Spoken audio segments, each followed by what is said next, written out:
Good evening, everyone. We are now getting into the last stages of the EFL Championship, especially on the Easter weekend, where points can be won or lost. Either if you are top of the table or bottom of the table, or challenging for promotion, or trying to stay up in the Championship as well. We've got some games we're going to talk about later on, including yesterday's games on Good Friday between Middlesbrough against Millwall, Coventry against Derby County, West Brom home to Wrexham, while QPR against Watford, and also the bottom of the table, Leicester City winning the bottom three against Preston off end, including we'll talk about Blackburn Rovers' away trip to Birmingham City, along with Warren Hodgson's first game back in charge as the interim manager for Bristol City at Charlton Athletic. Let's say good evening to our gents here tonight.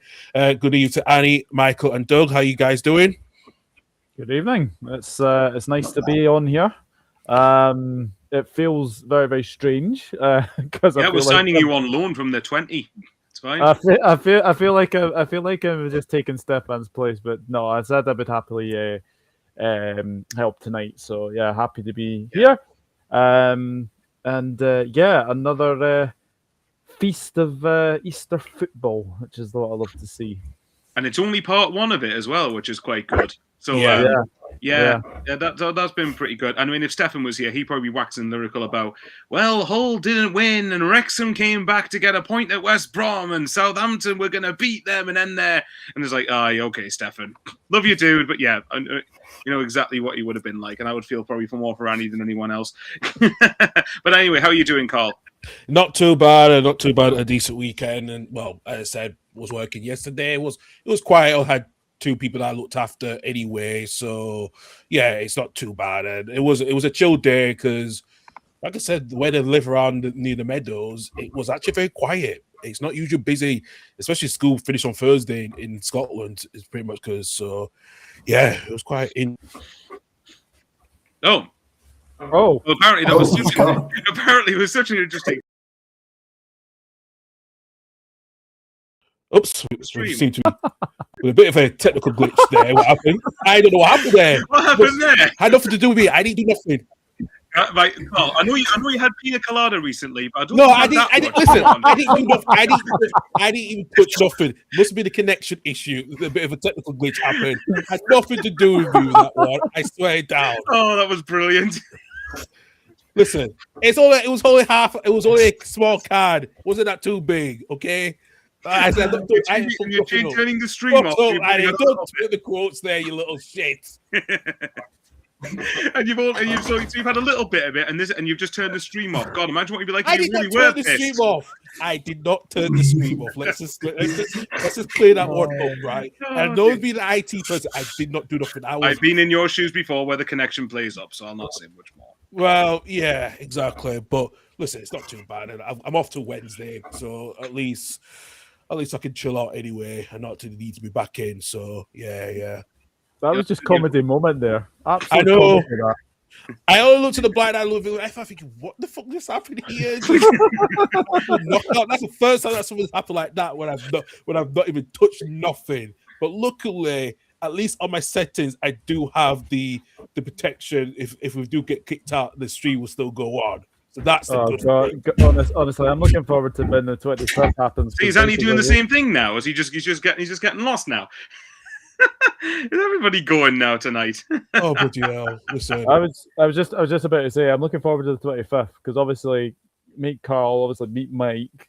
Ants, I think, is coming down as well, so it'll be nice to meet everybody. He keeps giving me mixed signals because he's like, "Oh well, Leicester are playing," but then he's like, "Oh screw you, I absolutely hate a lot of you." Why is it he doesn't give a fuck about Leicester? That's the problem. So why is he still? Well, I don't know, but like, is he coming up to Edinburgh or not? Because I don't know. Because I thought he got banned from Leicester, but then he's like, "Oh yeah, well if I'm getting banned, then I'm not going to give you my attention." All right, yeah, no, I do remember. Come up and see the boys then. Banned. Yeah, I remember that. Come and see the boys. And hang on, don't Leicester play the day earlier anyway? Hang on, hold the phone. Let me check. Do. I'm pretty sure it's the 24th. It's the same time we play Nottingham Forest. Yeah, they play the day. Sure they play Millwall. Yeah, they play the 24th Millwall. Yeah, right. Yeah. And if you're watching your bell end, you got no excuse. Absolutely no excuse at all, mate. And you claim you've got a social life. Here's a chance for a social life, mate. He talks about social life when he doesn't go to bloody watch Leicester. So Yeah, I suppose he has been banned in his defence, but yeah, it is just, Exactly. I'd love to know what shit Ant came up with to get banned. Actually, I can imagine it would be just something. I don't know. If this is what we're talking about, I'm not even going to finish that sentence. I've realised I'm not.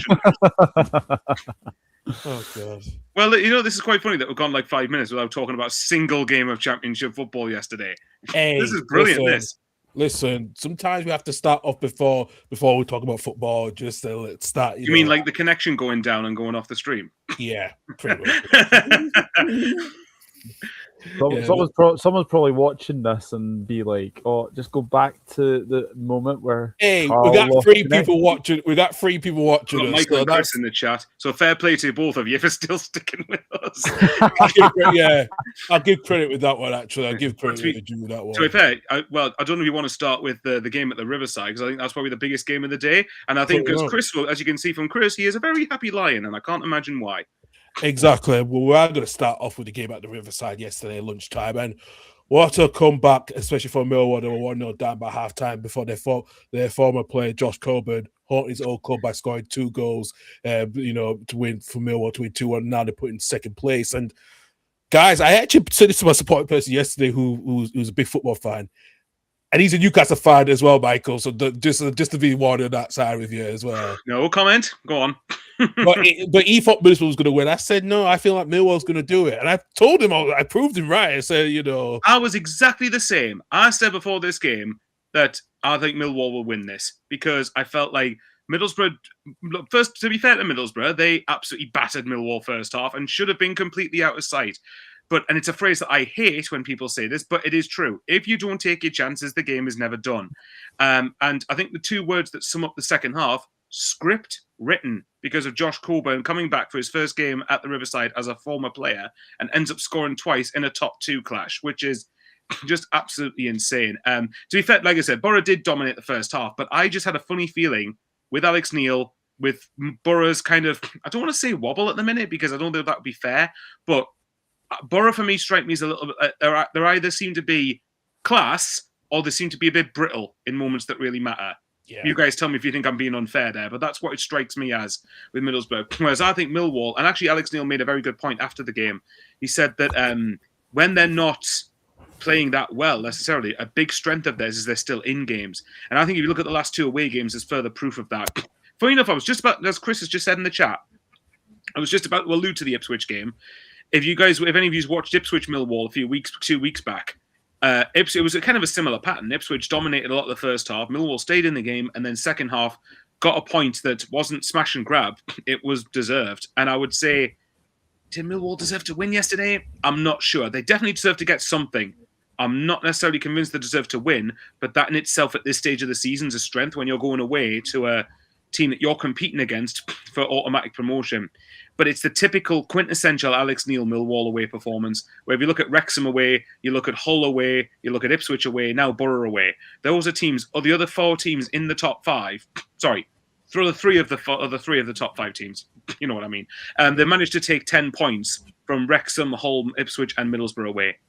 That's phenomenal. That is impressive. And the game they didn't win was away at a year 1 parachute team as well, by the way.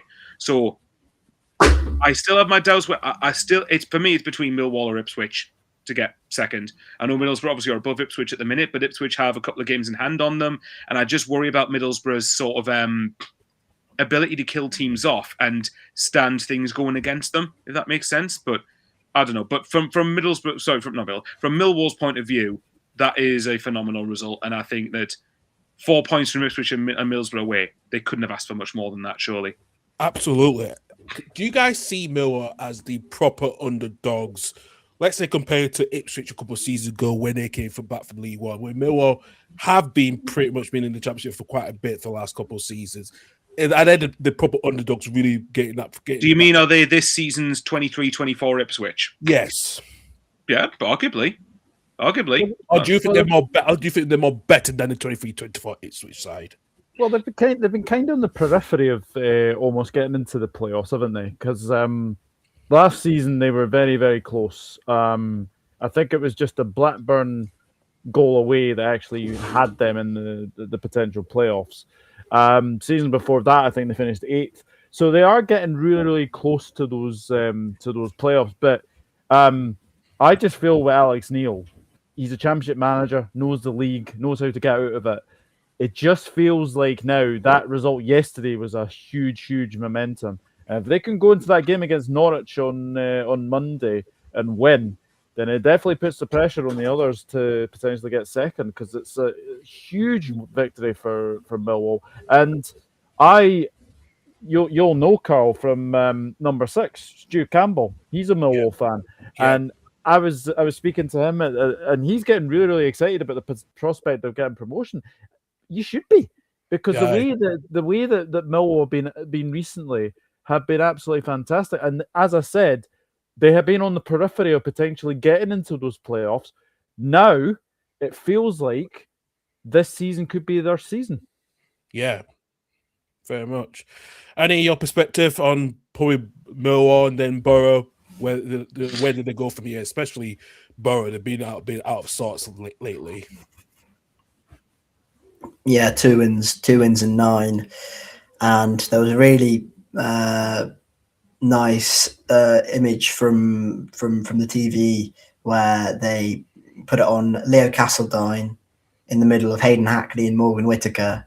Castledine and Hackney have their hands in their head like that, and the Hackney and Whittaker particularly, 2 absolutely key players for Borough, and they should have had the game out of sight. And there's been so many games this season, or under Hellberg anyway, recently, where Middlesbrough have been the dominant team, have had chances, and they've just missed chances, and they just haven't, taken advantage in positions.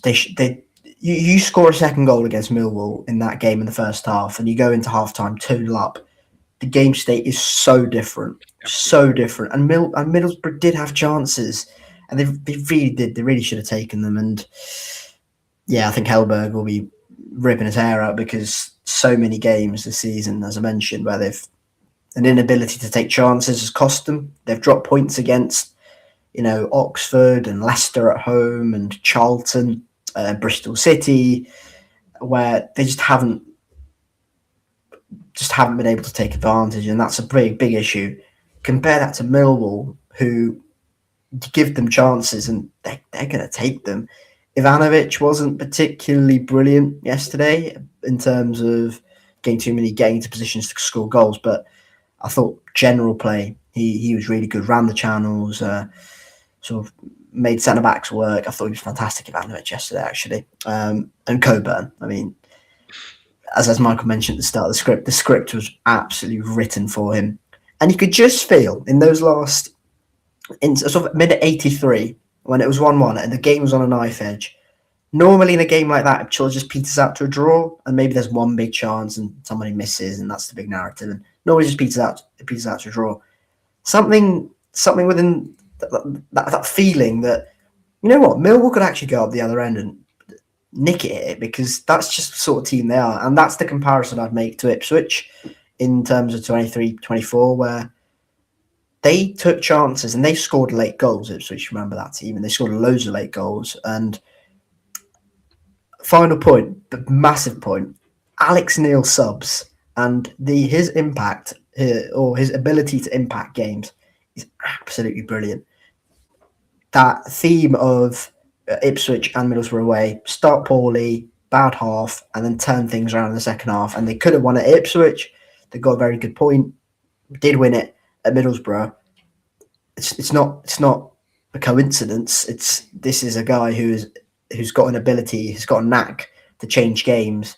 And they were a bit more intense in their pressing. They got the ball to Femi Aziz a bit more. They got the ball up to Ivanovic and Coburn a bit more stuck. They got Billy Mitchell involved. They got Casper Denora involved, who came back from injury and was absolutely brilliant. Having those players, and I think just having Alex Neil on the touchline is such a help, makes such a big impact. So, huge credit to him, because this is brilliant from Millwall. And we said, didn't we, Michael, when Stefan was here, we said if they get 4 points from these next 2 games, this is on. This is no longer they're here, but they'll fall off. This is seriously You can say Ipswich have 2 games in hand. Okay, fine. But Gotta look win who them, Ipswich have haven't to play. They've got to play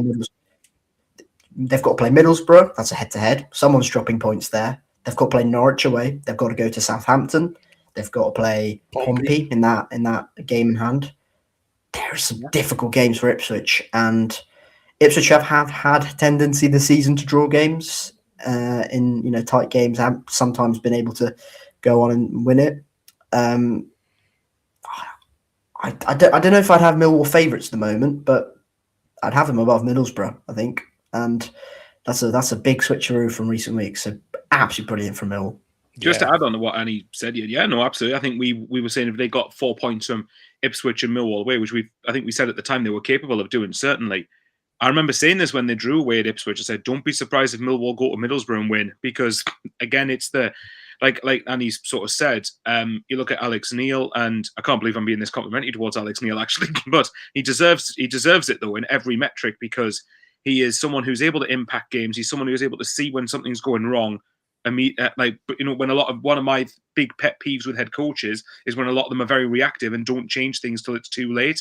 Alex Neil's more often than not is not like that. And I mean, look, when you look at the chances Middlesbrough missed, the biggest one for me was Dale Fry in the first 5 minutes, where it's a sitter. Like, I don't know how and if he doesn't even get that on target at the very least. I know the ball's coming at him, and I think he has to connect with it first time. But from there, you've got to at least be getting it on target. And if he gets it on target and hits it at the keeper, at least you've got it on target. He puts it over the bar. And that, for me, is the fine distinction difference between the likes of Middlesbrough and Millwall. If you're comparing them to Ipswich of 2 years ago, I personally believe that Millwall are probably, what's the word I'm looking for? Ipswich were more pretty on the eye for me whenever I watched them 2 years ago. But that's not a criticism of Millwall, because their strength is they're extremely street smart. And I think that is something that, but look, think of it this way. Say if Millwall don't get automatic promotion, and from this point, they're right in it. They, as Annie alluded to the fact, we both said they are right in this. If you get them out of these 2 games, Millwall have played both their head-to-heads now and got 4 points. Think back when Ipswich played Borough in 2 weeks, I think it is. So that's going to be huge, because if you're Millwall, if Millwall win their game that particular weekend, then, and Middlesbrough and Ipswich, say they could probably do with Middlesbrough getting something at Ipswich, I would say at the very least. But it's mental what a job Alex Neil's done. And to answer Doug's question earlier, Millwall the dark horses? In many ways, I'd say no, because I think a lot of people probably called them dark horses before the season started. I think the Second Tier pod kind of said something similar. So they're the most popular dark horses in the history of dark horses, or something like that. But it's for a good reason. They've been building towards this for some time. If you think back to 3 years ago, the day when I think it was Sunderland got in the playoffs at Preston on the last day, Millwall really should have got into the playoffs that day. So the fact that but it's like that again, they've been gradually building, and as they've been selling players at key times, they've been investing wisely, and obviously in the loan market, again, not to mention too much about Patterson or Watson, but they're 2 players at Championship level that are promotion-winning players. Okay, Watson, granted, to be fair, he's had 1 half of a season effectively, but he's got quality. There's a reason Brighton, who are one of the most smartest ran clubs in the country, saw something in him. You look at Anthony Patterson, has had 2 promotions with us, is a great impact, and some of the saves he makes at Championship level. And if you think back to the save he made at Ipswich, which was one of the best saves I think I've seen from a Championship keeper. So yeah, I think and another thing that's actually really good, impressive from Millwall, psychologically, I think that's damaging for Middlesbrough. Very, very damaging, because I'm not saying that Middlesbrough are going to fall out the playoffs or anything like that. I think they'll have enough to easily get into the top 6, but I think psychologically that's almost, I'm not going to say it takes Middlesbrough out of it completely, but I'm with Annie. I would certainly put Millwall out of the 3 teams there of Ipswich, Middlesbrough, Millwall. I would say Ipswich and Millwall are kind of on a knife edge at the minute, because of Ipswich have games in hand, but they've also got the trickier fixtures. Where I'd have reservations is Millwall might have a tendency to drop points in silly games. I don't think that will happen as often with Alex Neil, but I think it could happen enough for Ipswich to capitalise. That's the way I would look at it. Sorry, go on. I know someone was about to talk, I think. No, it's just just having a look at their fixtures, actually. It's pretty good from what I remember looking at, to be fair. Yeah, they've got Norwich, West Brom, Norwich at home, West Brom away, QPR at home, Stoke away, Leicester away, and then Oxford United at home. So on paper, you kind of look at that, and that's a reasonable run-in. Especially there's a lot of teams that are like at the bottom. And yes, they might drop silly points, but I think absolutely. But psychologically, there's games in there I think that you can actually see Millwall actually winning. I think if they win their home games, I think they'll be fine because probably by then Oxford will probably be gone, and then it's a case of Leicester potentially, somebody in that bottom 5 or so. Yeah, Leicester Portsmouth is probably more the likeliest teams now. So yeah, I honestly think, if Chris is still in the chat, I honestly think you've got a really, really good chance of getting automatic promotion, because if you win your games, basically with what happens with Middlesbrough, Ipswich in a couple of weeks, you're in the driving seat. You're certainly in the driving seat. That is a huge win. That is an absolutely massive win against Middlesbrough. Yeah. One for which I have got to be saying. Like, I watched that game yesterday, and when Middlesbrough went ahead, I was like, here we go. But actually, good on Coburn getting 2 goals to obviously win the game. But that's a huge win for Millwall, and I think the momentum is with them at the moment. It is, but I also think that even right before half time, I was saying to a couple of my mates came around just to watch the championship all day, and we were sort of saying, I said to them, if Middlesbrough don't score a second, don't be surprised Millwall go on and win this game, because it's a similar theme with Middlesbrough where, what was it Annie said? I think it was 2 wins in 9 that they've had. And another game to add to the games that Annie mentioned before, Blackburn away is another one as well. When that was the day Ipswich and Millwall played each other, Borough had to win that game. They absolutely had to win that game, and they didn't take advantage of chances yet again. So another thing, I actually wouldn't be shocked, and I wonder how Norwich fans would feel about this. Do they just go and lose to Millwall, then beat Ipswich, just to subtly just ruin their rivals' chances of getting promotion back to the Prem? But joking aside, I mean, look, Norwich isn't an easy game at home, even if it's at home or whatever. I think Clermont's got them going really well. I mean, I know they drew yesterday, but they've really turned the corner in the last, a dozen or so games, or roughly since the turn of the year. But I think, for Ipswich, it's the East Anglian derby next Saturday lunchtime. And that's away at Norwich. So that's baying for blood there. What could help Millwall? And I'm just looking through it. Unless anyone's found something I haven't, I am pretty sure Ipswich now play every few days for the rest of the season. So they've got Birmingham on Monday, Norwich next Saturday, then they've got a few days later Portsmouth, then say 4 or 5 days later, then it's Middlesbrough, then 3 days later Charlton, then 3 days later West Brom, then 3 days later Southampton. You know what I mean? Like, I think Ipswich would be the ones who would have the depth to best cope with that. But that would be fascinating to see how that pans out, because how many games have Ipswich got now? Is it like 8 games left in like 5 weeks? Yeah. 1, 2. Didn't they have 8. They had something similar in 23-24 as well, didn't they? Because Coventry went on that FA Cup run. So Coventry away that season was in between 45 and 46. So as Ipswich fans kind of know what to expect from that. But yeah, their run is not nice, and you also have to take into account, particularly Norwich away, how emotionally draining that's going to be, particularly away from home. That's away at Norwich, when Norwich really want to do you over and put a dagger in your promotion. Especially in the last derby, they lost 6-0, 5-6-0 that couple back to that period as well. So it's a different Norwich side than we see now. So Chris, they really want to do it over. Yeah, Chris is saying he sees us getting 12 points from the remaining games. So. What points is that? So that puts 85 points. Well, this is the thing, because if you're looking at it, then if it's 85 points, that would require Ipswich to get 17 points from 8 games. And when you consider they've got to play, well, let's wait. I know Pompey have been crap at home recently, right? Well, not very good generally, but at home they've not been particularly good. But Portsmouth away, this is where crunch time happens, where they're fighting for their lives. To be fair, the same will apply at Leicester for likes of Millwall, but with all due respect, you could say that Leicester should have the better squad than Portsmouth, but then depends who's got the better fight. It just depends. Relegation scraps can do funny things. But then you've got to play Middlesbrough. And what Annie mentioned after Norwich, think how draining that's going to be. Then they've got to go to the South Coast on the Tuesday. Then they've got to play Middlesbrough the following Sunday. And then on top of that, you've then got to go to Charlton and then go to West Brom. So it's going to... And then Southampton. So I'm looking... so Ipswich, I think, have got 1, 2, 3, 4, 5 away games in their last 8. That won't be easy. No.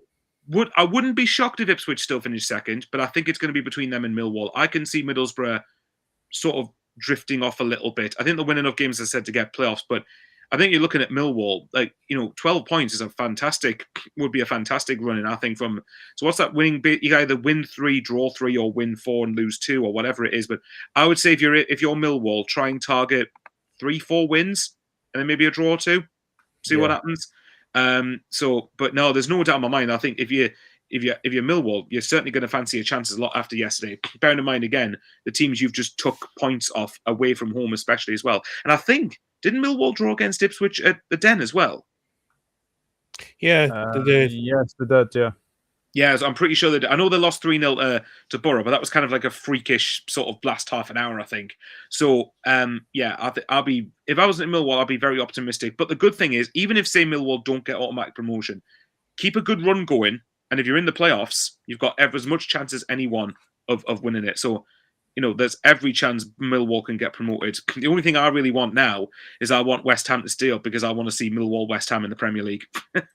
I think that would be an insane fixture to sort of look towards. But yeah, Millwall have got every chance and they absolutely deserve to be in this conversation now. Yeah. Oh yeah. If they didn't before. Yeah, absolutely, indeed. Right, let's move on from the top of the table to around to the bottom half of the table. And actually, a solo Todd Catwell's goal gave Blackburn a survivor hopes of a huge boost after the victory at Leicester at Birmingham City by winning 1-0. And though again, Michael Neils is come in, especially he was trying to manage both the job with Blackburn and Northern Ireland, and now because Northern Ireland not in the World Cup, that's his 4th win in 9 games in charge. It's been a huge boost for Blackburn, to get since he came under the helm. Huge turnaround. Going absolutely nowhere under Valeri and Ishmael, safe to say. That's a huge one. Huge one again. Do you know what? Michael O'Neill has done a very good job since he's gone in there.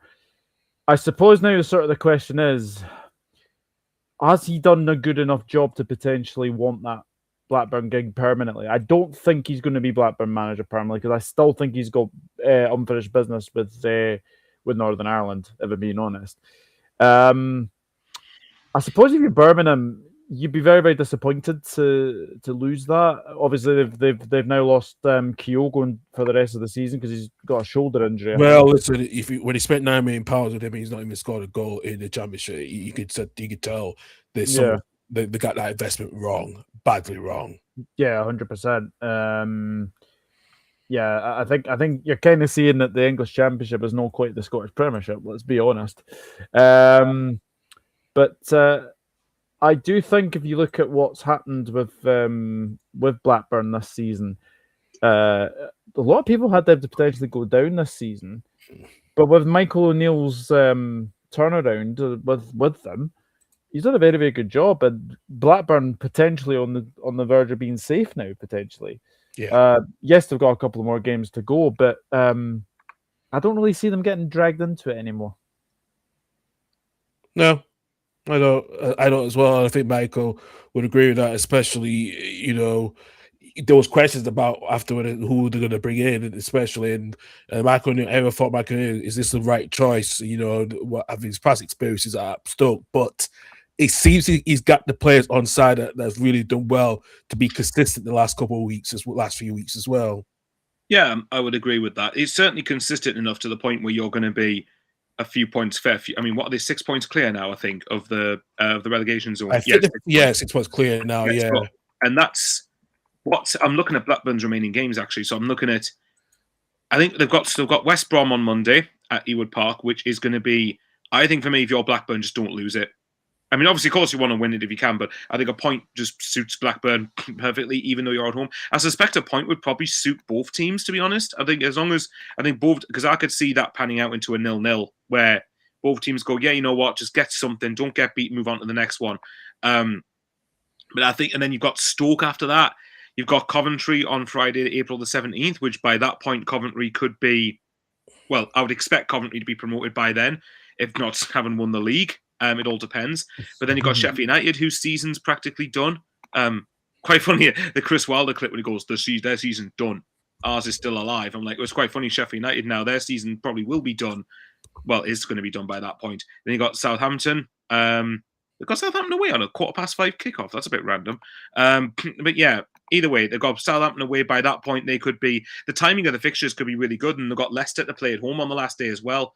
And although Blackburn's Ewood Park hasn't been the most harmonious of atmospheres for a lot of Blackburn fans with the Venkies, you know, you look at the toxicity around Leicester by comparison with what's happened there, that could suit them. You don't know. So I think for me, Blackburn still need to get one win, maybe two at very, very most, but I don't even think they're going to need that. I think if you get one win and a draw too, then I think you're more or less going to be there. But I've always felt like, you know, it's like that sort of typical bounce where when Michael O'Neill first came in, he won a couple of games on the spin, didn't he? And at this stage of the season, it's like 2 wins in a row, all of a sudden just pulls you right away from danger. So, and actually, if I'm looking at their goal difference isn't too shabby. I mean, -12, they've started to improve that a bit.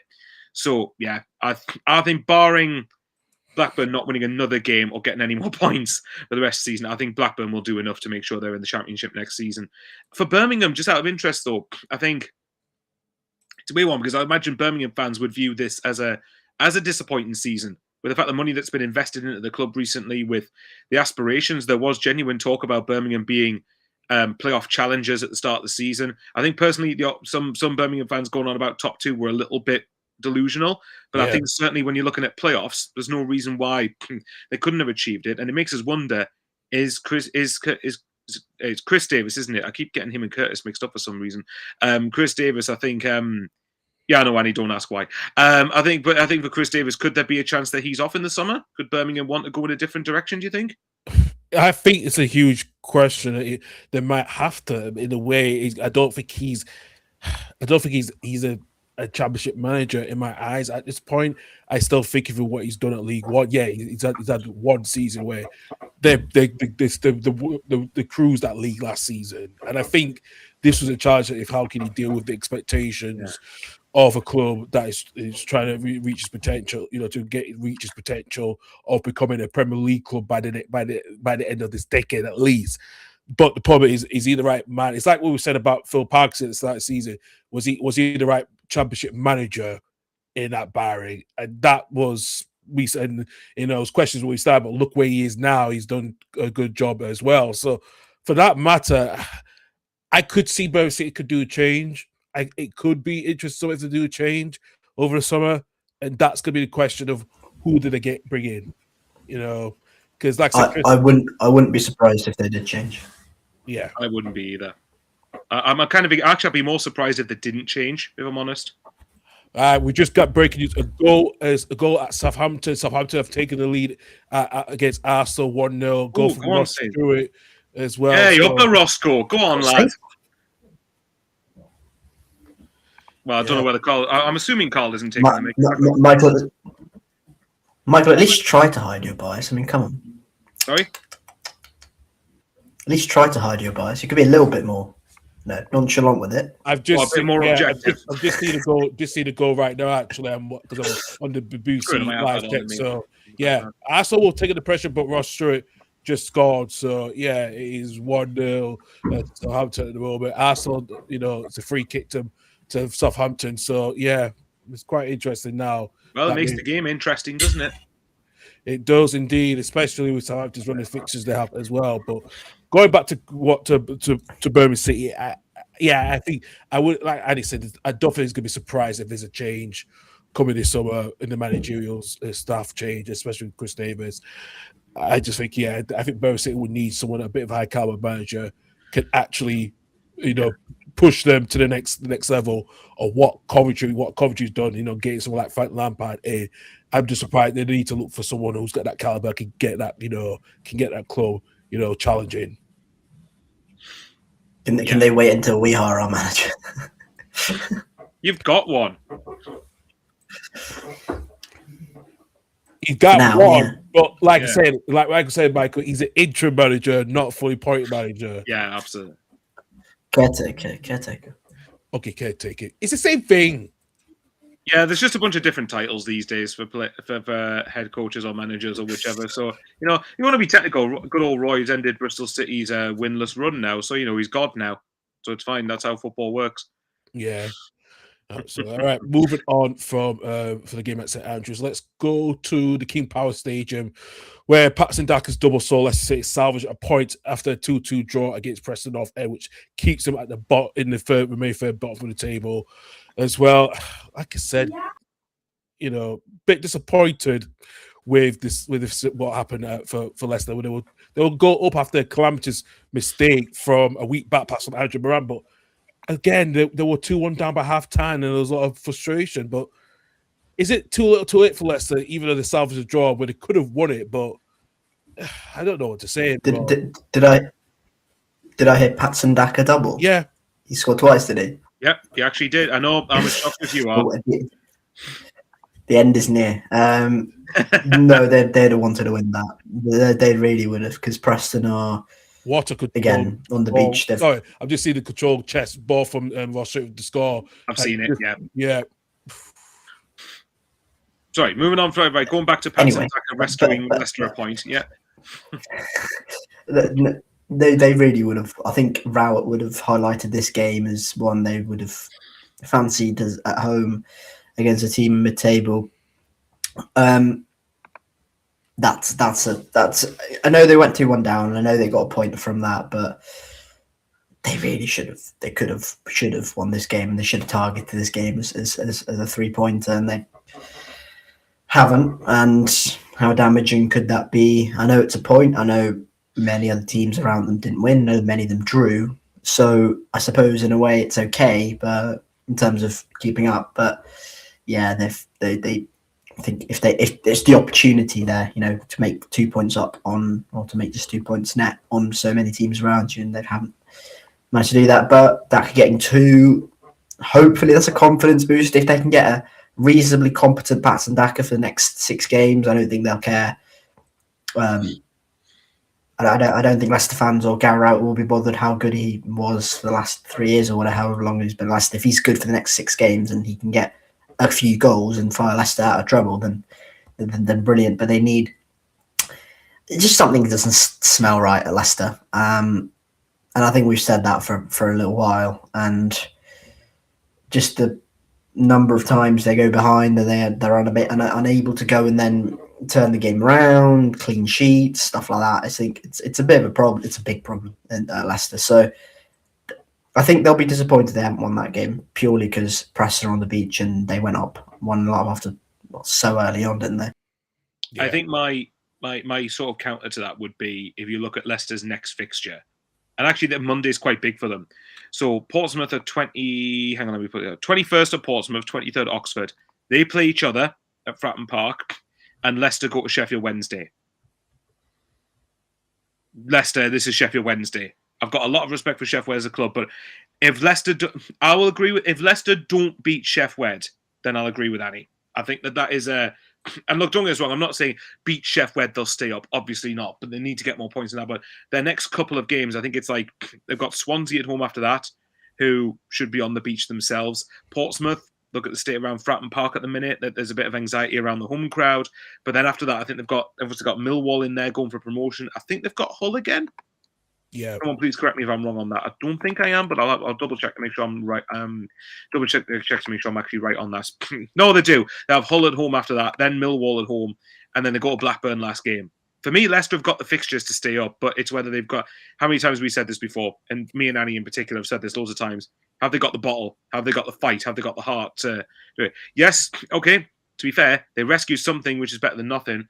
But I suppose if you want to say, look at it, glass half empty. Leicester were gifted both goals. Both goals that Patson Daka got were literally like belated Christmas or early Good Monday, Easter Monday presents, whatever term you want to use. What kind of struck me was how they just looked very brittle for the 2 goals that they. I mean, okay, the first one obviously was goal line technology that correctly allowed it, but I'm looking at the second Preston goal. Look how easy that was for Preston to go in front. It was really pathetic, and Gary Rowett would be pulling whatever's remaining of his hair out. So for me, yeah, I think with Leicester, joking aside, I think Monday's a big one. I'm going to wait to see how Monday pans out. But Leicester have to win. If you don't beat Sheffield Wednesday, then for me that is a damning indictment of their chances of staying up. They have the fixtures to do it, but again, it's all. I think they would have targeted all the games they've got left. Sheffield Wednesday is the one that I think everyone would go have to win that. There's no excuse, regardless of whatever your form is, whatever it is. If you win that, and at this stage of the season, that would be huge for them. And it's the same when, like, West Brom, for example, go to Sheffield Wednesday last game of the season. So if West Brom aren't out of it by then, that's the ideal fixture that you want. So I'll wait and see how Monday goes first. But it was no doubt that was a game. There was no doubt yesterday. I agree with Annie, though, that yesterday was a bigger game in terms of for Leicester than it would have been for Preston. I just think you look at this Leicester team and you go, this is not a Gary Rowett team, is it? And he's been there a little while now in terms of an impact short term, because that's what he was brought in for. This doesn't look like a Gary Rowett team. As you mentioned, the 2 goals yesterday. If you had a lack of quality, you can kind of excuse it. This Leicester team is not suffering from a lack of quality. No. This Leicester team is suffering from fight, some attitude, some bottle, and an application, which has been a problem for many years, a culture issue. So I had concerns, to be honest, when Rowett was appointed, because this is not a typical Gary Rowett situation where it's a fight, where it's a team that's kind of expected to be down there, make them organised, make them play to their strength, and then you'll stay up.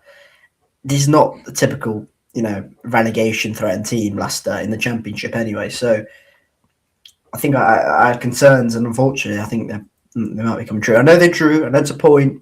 That's fine to a degree, but you really need to be winning games at this point of the season. And I agree with Michael completely. Sheffield Wednesday away is absolutely massive. They have to win that. Is the only team in the league at the moment that's worse than them, and they just have to win that. If they don't, alarm bells are ringing right now, and fine. They'll be ringing. They'll be dialed up by 200 if they don't win on Monday. Yeah. I was just if going to they say, somehow manage to find a way. Yeah, go on. Oh, go on. You finish. Go on. I'm just quickly checking something.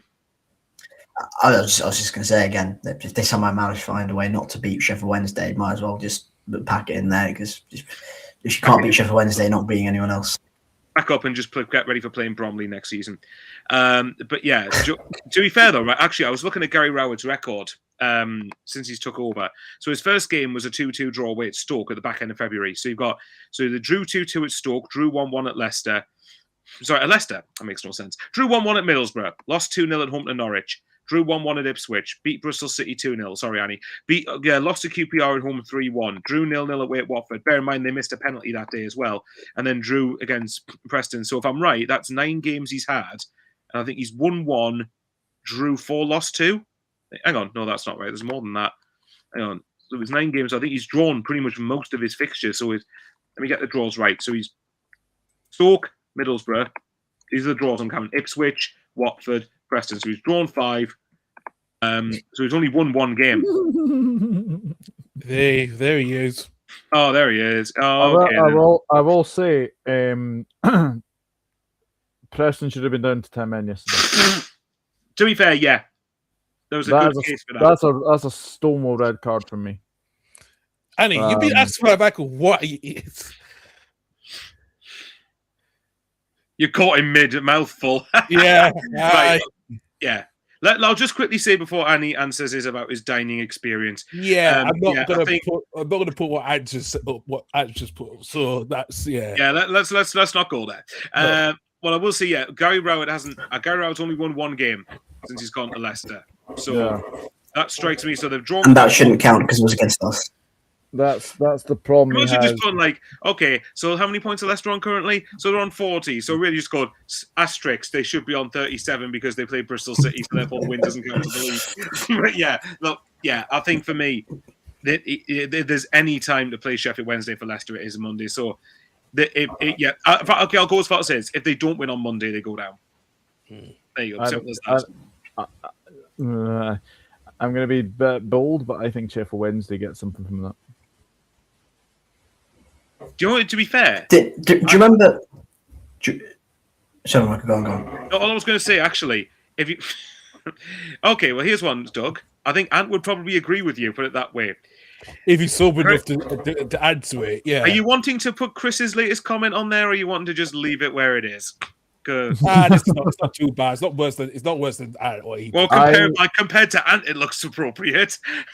I've honestly been saying this for a wee while, but I've always had a feeling that this might be the season Leicester go down. And nothing has shown me any other reason to say that I've watched Leicester this season. Jordan James is a big loss. Hopefully they get him back on Monday. I don't know if he's going to be missing on Monday or not. Patson Daka, like Michael said, he has been given 2 gifts. Because other than that, he is shocking. He is absolutely shocking. And I thought he would have been pretty good at Championship level. But Doug, he is if you give Rapper a goal.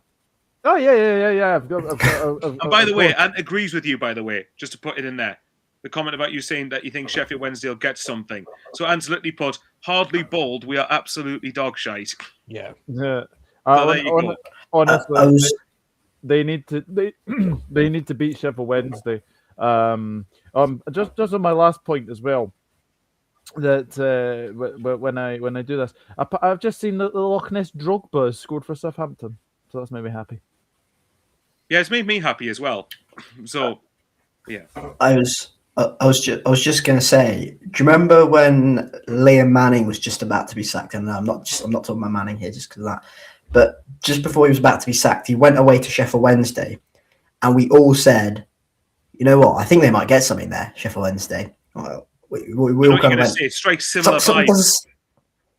Something doesn't smell right. Yeah, exactly, similar vibes. Something doesn't smell right at Leicester, and it's not quite Norwich vibes because they're not going to sack Rowett now. Oh, highly unlikely.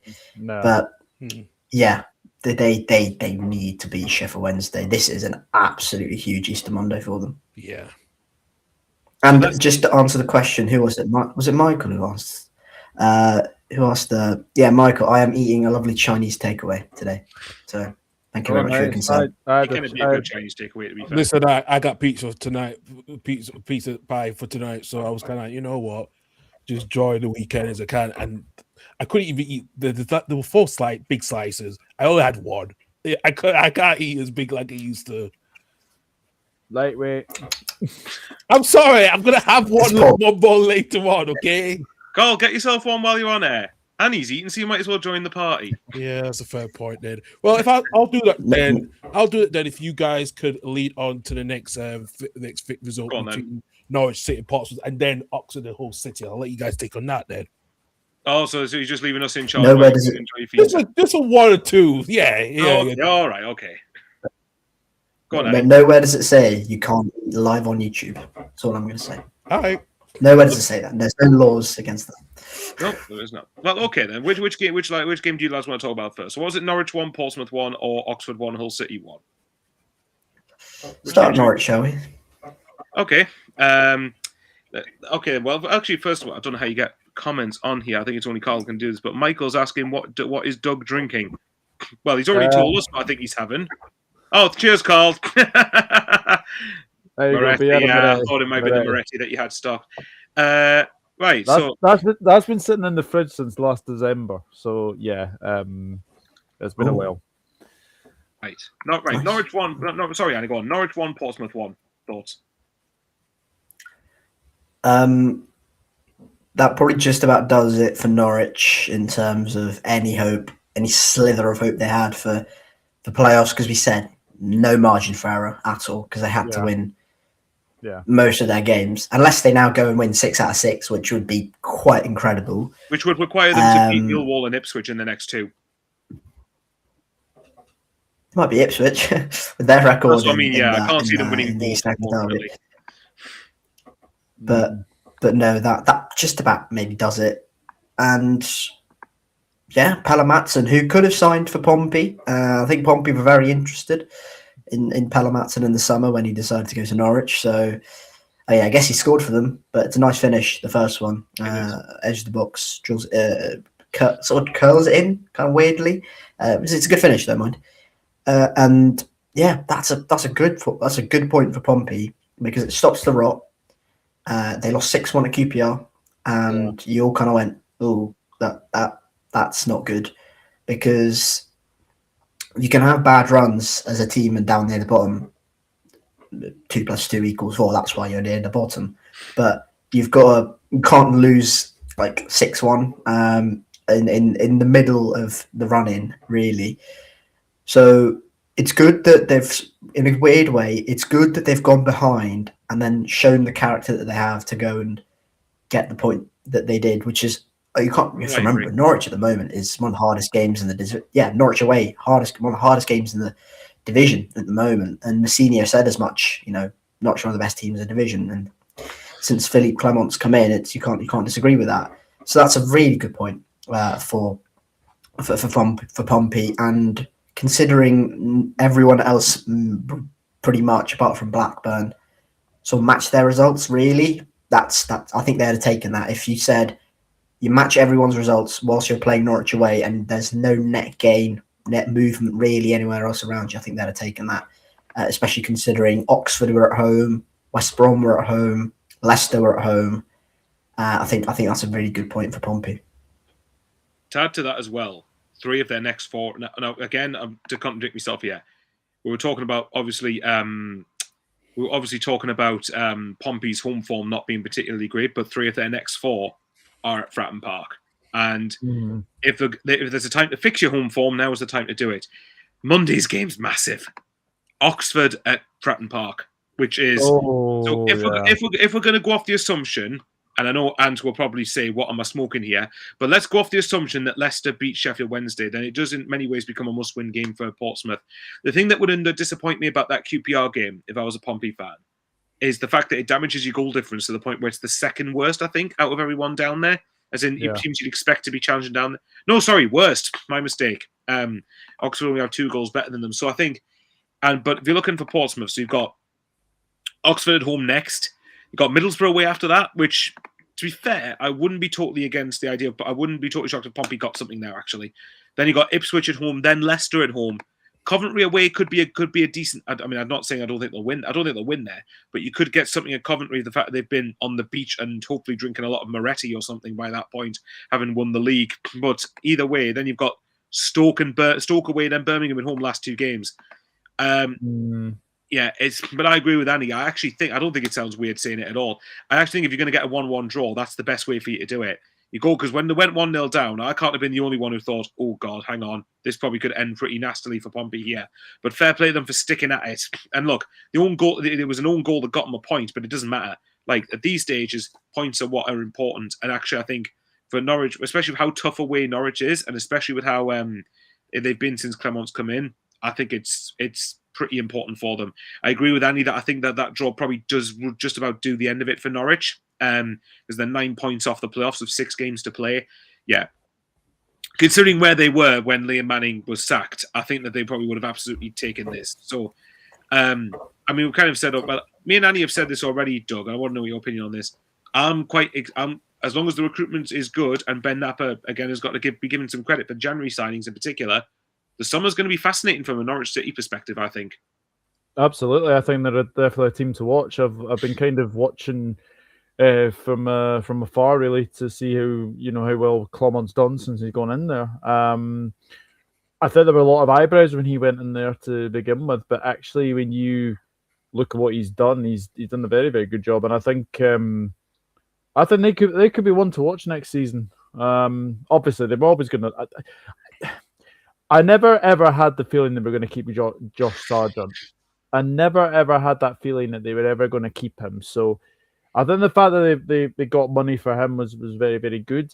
I think it sets them well up for the summer.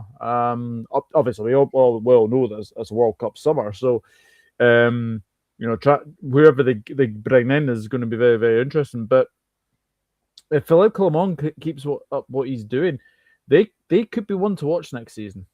I completely agree with you. Just to add, by the way, sorry, I'll just say this, Annie, quickly. You've seen Ant's comment. I'm eating 2 calories a day at the minute. I'm trying to put some weight on. Well, that's why you get yourself to Edinburgh, you bastard, and you can come in and get some food with us.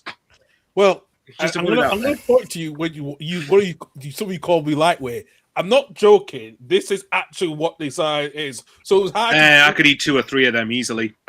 At least 2 I could do. Listen, well, because since I've been on my CPAP treatment for over 2 years, I can't eat like I used to do as much because that has put me. Fair enough. So that's why I'm a bit of a lightweight now. Okay. Sorry, Annie. Go on. Can I just?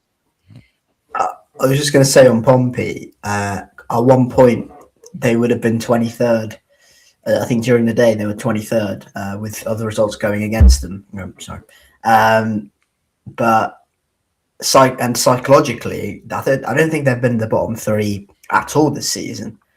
So to drop in at this point in the campaign would have been absolutely brutal psychologically, and that just does so much damage. So the fact that they've gone and got that equaliser and then gone and made sure they're out of the bottom 3, 21st just, but they're out of there, and that's the big thing. I think psychologically they'll do Pompey some good, but just make sure you're not in that bottom 3. Don't make sure you're not playing catch up. Rather be in Pompey's position than Leicester's, for example. So, that's a really good point for many reasons for Pompey.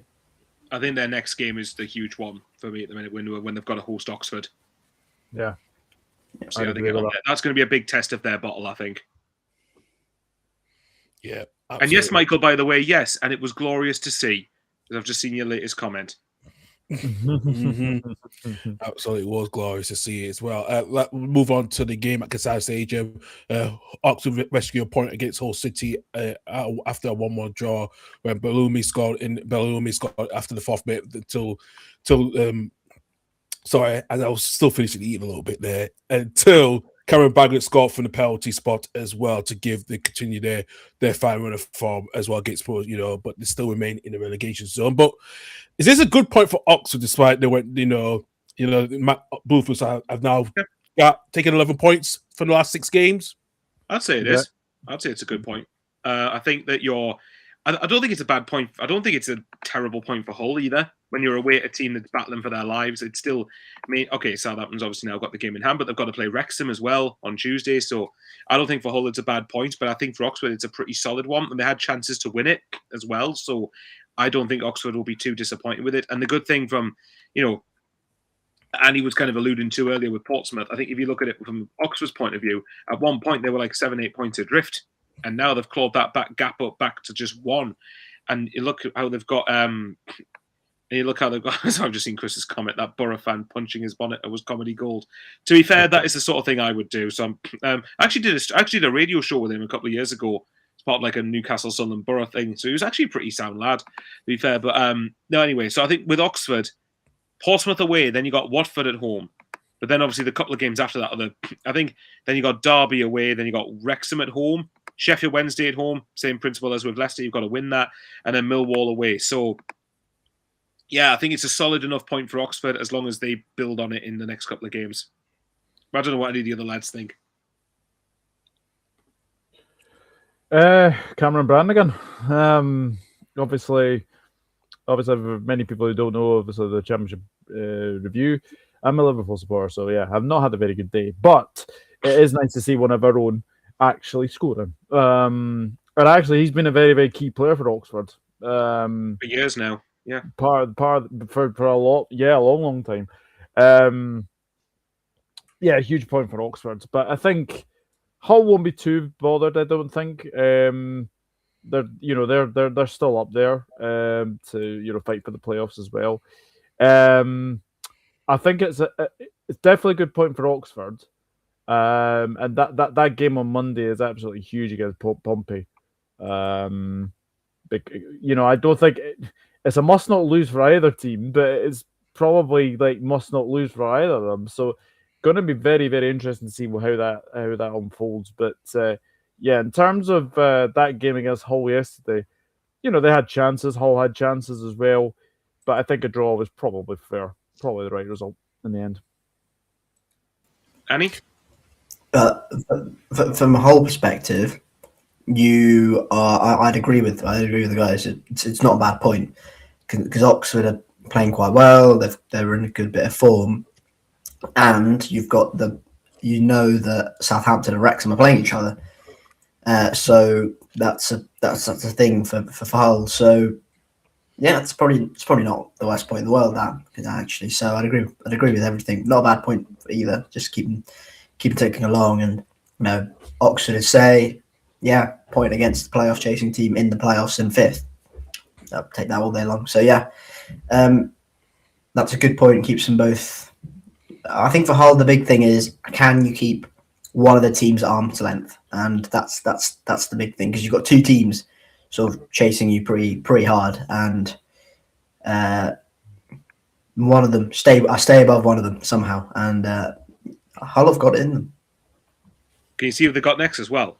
Coventry at the MKM Stadium. I'll call it now. Hull will get something out of that. Not saying a win necessarily, but I could see them getting something out of it at the very least. I think they'll be, like you said, I think you've just got to make sure that you keep Wrexham and Southampton as much at arm's length as you can, and try. I mean, Doug as well. I mean, I know there was a brief talk about Hull looking at it in terms of top 2. I mean, there are 5 points off it, but I still think that's probably a bridge too far at this point of the season. If we had an extra 5-6 games on top of what we got left, more than in it. But I think with 6 games, I think Hull will be more focused on consolidating their playoff place rather than look at the top 2. Unless they make me look like a mug and win their last 6, I don't know. But I've said before that I think Hull have a dodgy result in them, as in like you could have a really daft one in there. But if you look at Hull's remaining games, though, Sheffield United, Birmingham, Charlton. By the time they play them, Charlton and Norwich, all seasons will be pretty much over. So, and then the other 2 they've got left are Coventry and then Leicester, I think. So, right. I don't think it's too bad. On Pompey and Oxford, just quickly, last thing on Monday, I think for Pompey and Oxford, it's got the potential to be a really good Easter period, because if one of them wins that game, then they took a point in against a tough team on the Friday and then won a head-to-head on the Monday. Yeah. Then it could condemn the other one. So we'll wait and see. So announce it being 0-0 now I've said that.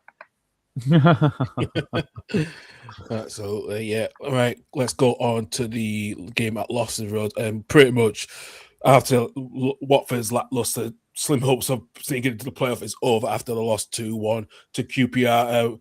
Portsmouth scored a goal, made another as well. Again, another good run for QPR, their 3rd consecutive win, this as well. And you know what? The questions, them were out of form a couple weeks ago, but they're still good to finish in the top half of the table this season quite well. QPR are weird. That's an understatement. I can't get my head around QPR. I really can't. I mean, they've been in the Championship for a long, long time. I remember when they went down from the Premier League, I thought, they're just going to bounce straight back up. How wrong was I? Because obviously they've had to have a few seasons in there. But I think where are they? They are currently 10th. That results draw them level with Watford. Yeah, huge result that. I mean, they're probably a step too far to probably say that they'll get playoffs, but their main sort of form that they've had has been obviously at home, and that's been the key factor. Obviously, 8 goals in their last 2 games at home as well. So they've had a very, very good run of it, and actually beating a very good Watford side, who again are very, very inconsistent. Because you just do not know what Watford side is going to turn up, unfortunately. But a huge win for QPR, and I don't think they'll get playoffs, but they will be there or thereabouts. I think very, very close to getting into those playoffs, I would say. Yep, very much so indeed. Yeah, good win for QPR as well. Anything else to say on that one?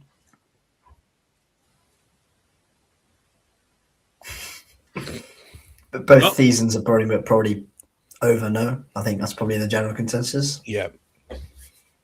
Yeah, it just again, like I said earlier, QPR are weird, and Watford aren't much less weird. Like they just give me weird vibes, both of them. That's pretty much the only way I can sort of sum it up. But I think Annie's right. I think both team seasons are kind of over. There was a flirt for me at one point where Watford generally could have looked like an outside shot for the playoffs, but it's at the risk of making a really bad dad joke pun here, standing still, effectively. So, I think both of them are just going to look ahead to the summer. Just remember, there is one dad on this panel. Yeah, that's why I'm trying to take that. Yeah, that's exactly. It was with you in mind that I was saying that. I'm surprised you haven't already. Oh god! Karl's face says everything. Don't tempt me. Exactly. We're not going You to don't make one dad joke before the end of this podcast, I'll be astonished. I wouldn't be surprised. Come on. Okay. Hold off till later, okay? We'll see. We'll end up going off air, and then there'll suddenly be like 10 dad jokes on the spin. So yeah, pretty much. We'll see. Yeah, pretty much. All right, let's move on to another game. That's pretty much dead in the water. Pretty much. Sheffield United drawing 3-3 against Swansea. Like I said, good fight back. Boring game, only 6 goals. I know it's 3-3. I know. I'm about to say it was a dead game, rubber game, because pretty much both teams are not going anywhere. But I have to give credit to Swansea. They fought back from 2 goals down. So yeah. Zampotnik, because he's the top scorer, right? Yep. Yeah, he's been fantastic for Swansea. I would be very, very surprised if there's not any suitors for him in the summer. I think Swansea are going to have a bit of a fight in their hands to keep him. But yeah, 3-3. Great entertainment, 6 goals. Chris Wilder completely losing it at the end as well. As he always does. Yeah. To be fair, actually, to him, Tom Cannon's goal's a stunner.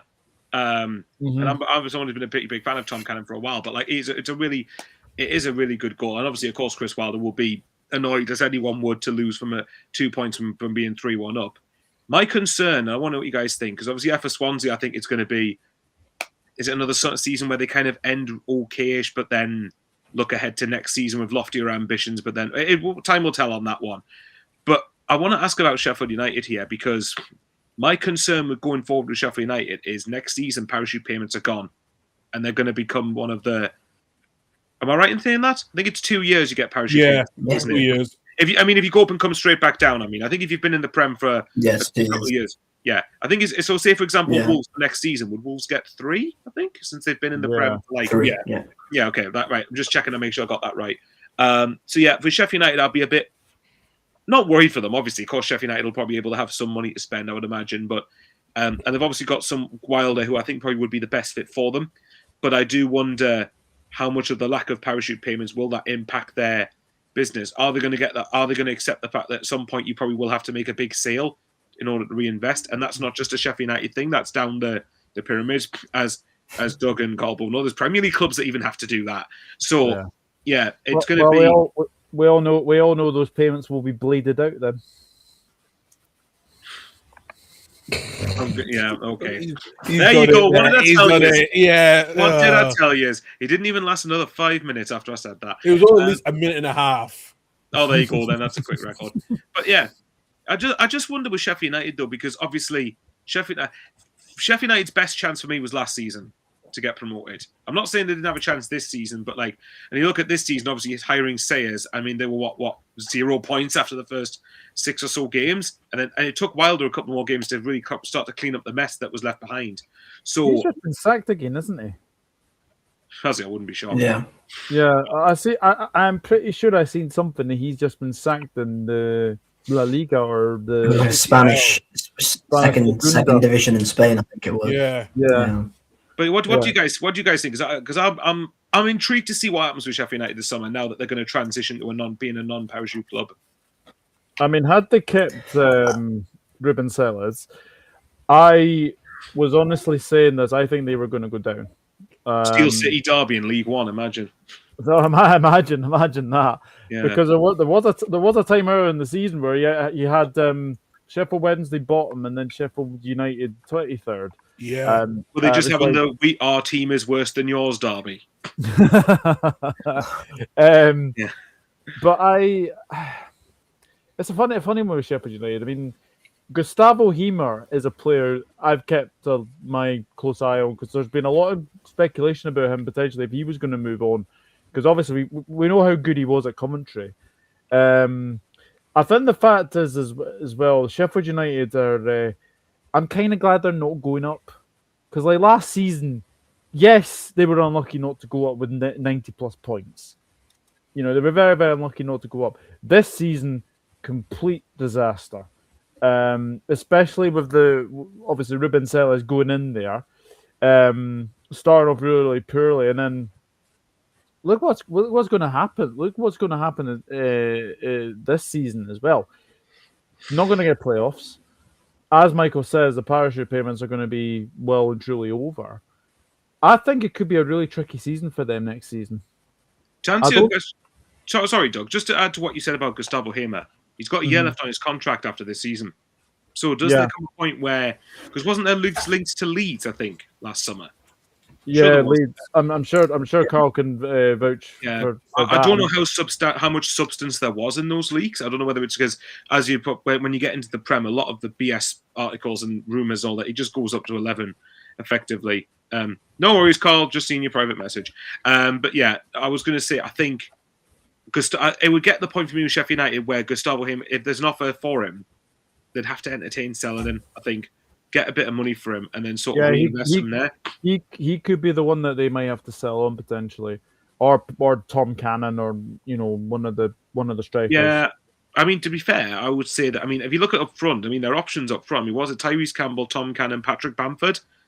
I think whether all three of them are there next season or not, I don't know. But I think that's a pretty good solid options at championship level up front. But I think if you look at Heimer, I mean, Callum O'Hare's come into his own a bit this season because obviously there was a lot of criticism around his end product. But I think he's improved that quite a bit this season.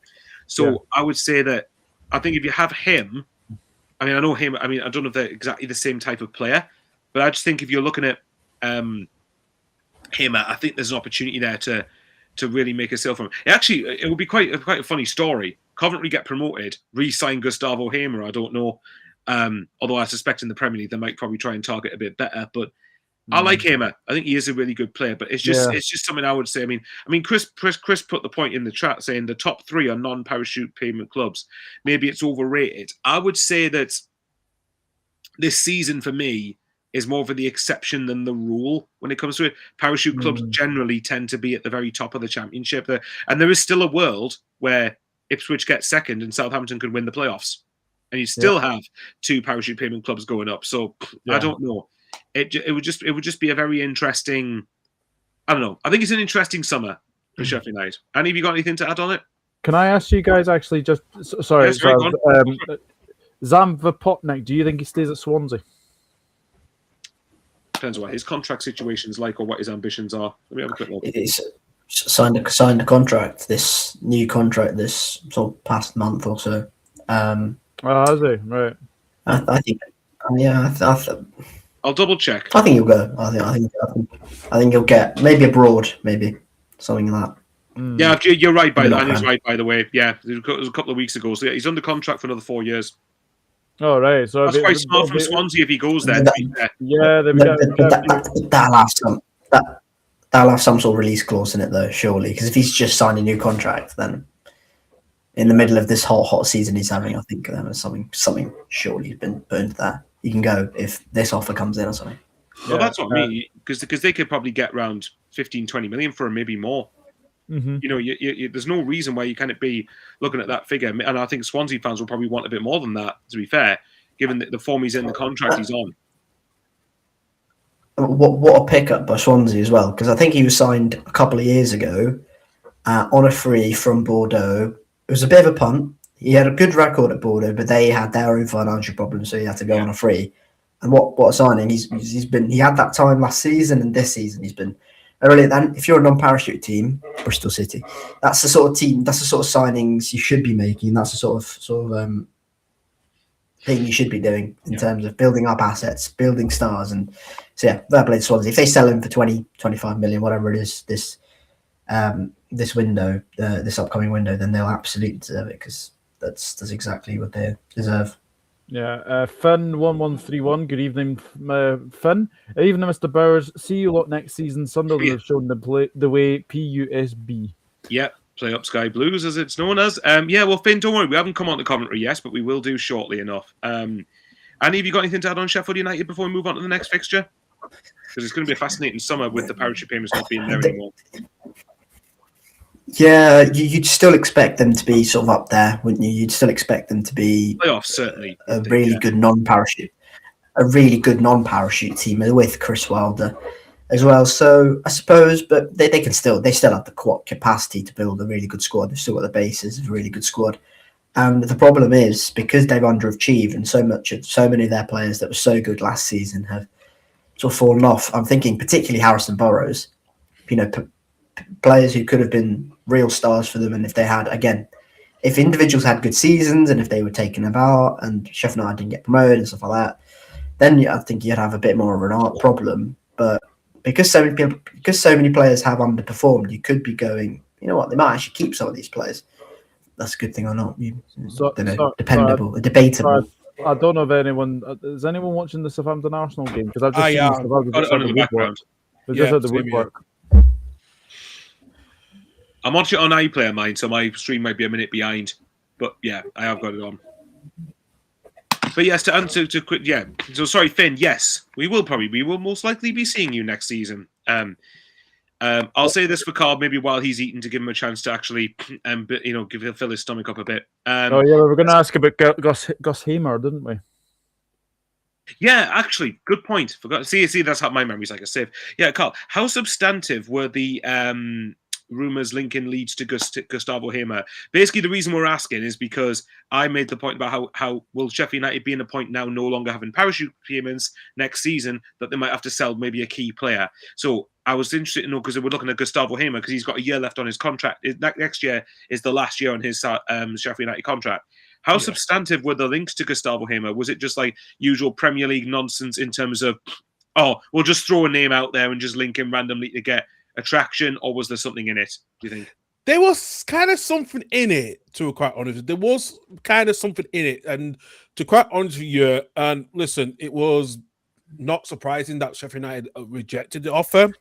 But I think Hamer, especially because I think with the current league squad that we have in the midfield, I think Tanaka is probably the one who's a little bit out of his depth. He would have replaced Ayo Tanaka pretty much, and he would have been more in that midfield with Ampadu and Griffin and Stark. So sorry, Karl. I can vaguely remember us chatting about on the 20.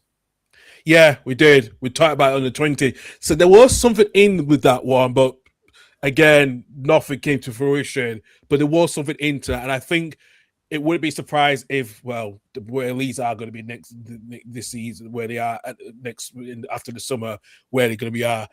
I think that rules will come up again, and I think he may be the one that will probably come in on a probably cut price deal, because Sheffield know they need the money from since they're not a non-parachute payment club going forward. And yeah, this is gonna be I think it wouldn't be surprised if he linked to that name again, because he was considered as being in that rotationary part of the squad, to be playing more games, a little bit more games, but be more on the bench. So yeah, we will see if that comes up again this summer, and I think it will, no doubt about it. Would you sign him this summer if the opportunity was there for Leeds to get him, regardless of what league you're in? Probably yes, I would. Certainly, if you happen to get relegated, I think that'd be an exceptional signing at Championship level. And even at Premier League, if you're looking at depth, then there's no reason why not, especially with the sort of the price of the deal, really. Let's move on to sorry, Karl, I was just saying while you were drinking there. Stoke Sheffield Wednesday or West Brom Wrexham? Stoke Sheffield Wednesday, yeah. Okay. I think if you're looking at Stoke, whereabouts is Stoke now? Again, Stoke, similar to probably the likes of Preston, who we probably barely mentioned in the Leicester Preston segment of this, or what was it, Birmingham, or whoever, Sheffield United, Swansea. It's a similar thing where their season's kind of done, really, but not really. It is done because they're far too ahead of the bottom three, but not going to be trouble in the playoffs. But what do you guys think about Mark Robbins? because this is his first full season at Stoke. Now, if you want to be technical, if Stoke, say, finished top half, I don't think that's a bad season. I'm not saying it's a great one, but I think considering that they almost often finish bloody 16th all the time, like, I think top half would be a solid enough season, I think, for Mark Robins, and Mark Robins has shown enough for me to suggest maybe that he could build something better longer term. I'd agree with that. I think there's a good foundation there, and you see some of the football they were playing at the start of the season, where it all came together, and they were really, really good, Stoke, and they were sort of up there, probably punching their weight, being, I think, in a top 4 or whatever it was. But as a club, they've got the capacity of being up there. So no, I think he's done okay. They had a really tricky, sticky spell somewhere of the season where they couldn't buy a goal. But again, defensive foundations are there. They've got some good players. If you can just get the best out of them and get better, more, if Milan Schmidt this is the integration period, and he can then go and kick on, then Stoke could have a good. Yeah, I've just seen it. Could have a really good player on that. Sorry, Annie, go on. As I was saying before, some very rude interruptions. No, I think Stoke have got some good foundations, which is the first time I've probably said that since. Well, I think I probably said that under Steven Schumacher, but I think they've got some good foundations, and I think they have got the capacity to kick on. Yeah, I think they do. To be fair, though, Stoke fans, I think, weren't happy about Schumacher getting sacked, so I don't think you were entirely wrong in saying that. It's just Stoke's hierarchy, isn't it? Stoke doing Stoke things. Stoke are the most consistent Stoke are the most consistent mid-table team in living existence, probably. I think that Schumacher thing, really quickly, I think that was on John Walters more than the Coates family or whatever. But yeah, I mean, the point was that Stoke fans weren't happy about that, were they? Chris, sorry, remember that. This is the thing. You can't eat the pizza. You can't eat pizza. You can't eat the pizza, not the crust. I said it was a big slice. What do you expect me to do? So, what do you know? I mean, people do eat pizza for the main base, not the crust. I mean, I eat the whole thing, but that's just because I like my food too much. But I think a lot of people would eat the main bit of the pizza, not the crust. Oh God, I'm going to be starving by the end of this. But yeah. Is there anything? We'll ask Doug about Sheffield Wednesday, because me, Karl, and Annie have all pretty much said the same thing over and over and over again with Sheffield Wednesday, to the point where you feel for them. You get a bit bored of repeating the same stuff. But I mean, Doug, what are your thoughts on Sheffield Wednesday? As obvious in a question as that'll be. Yeah, I feel for them.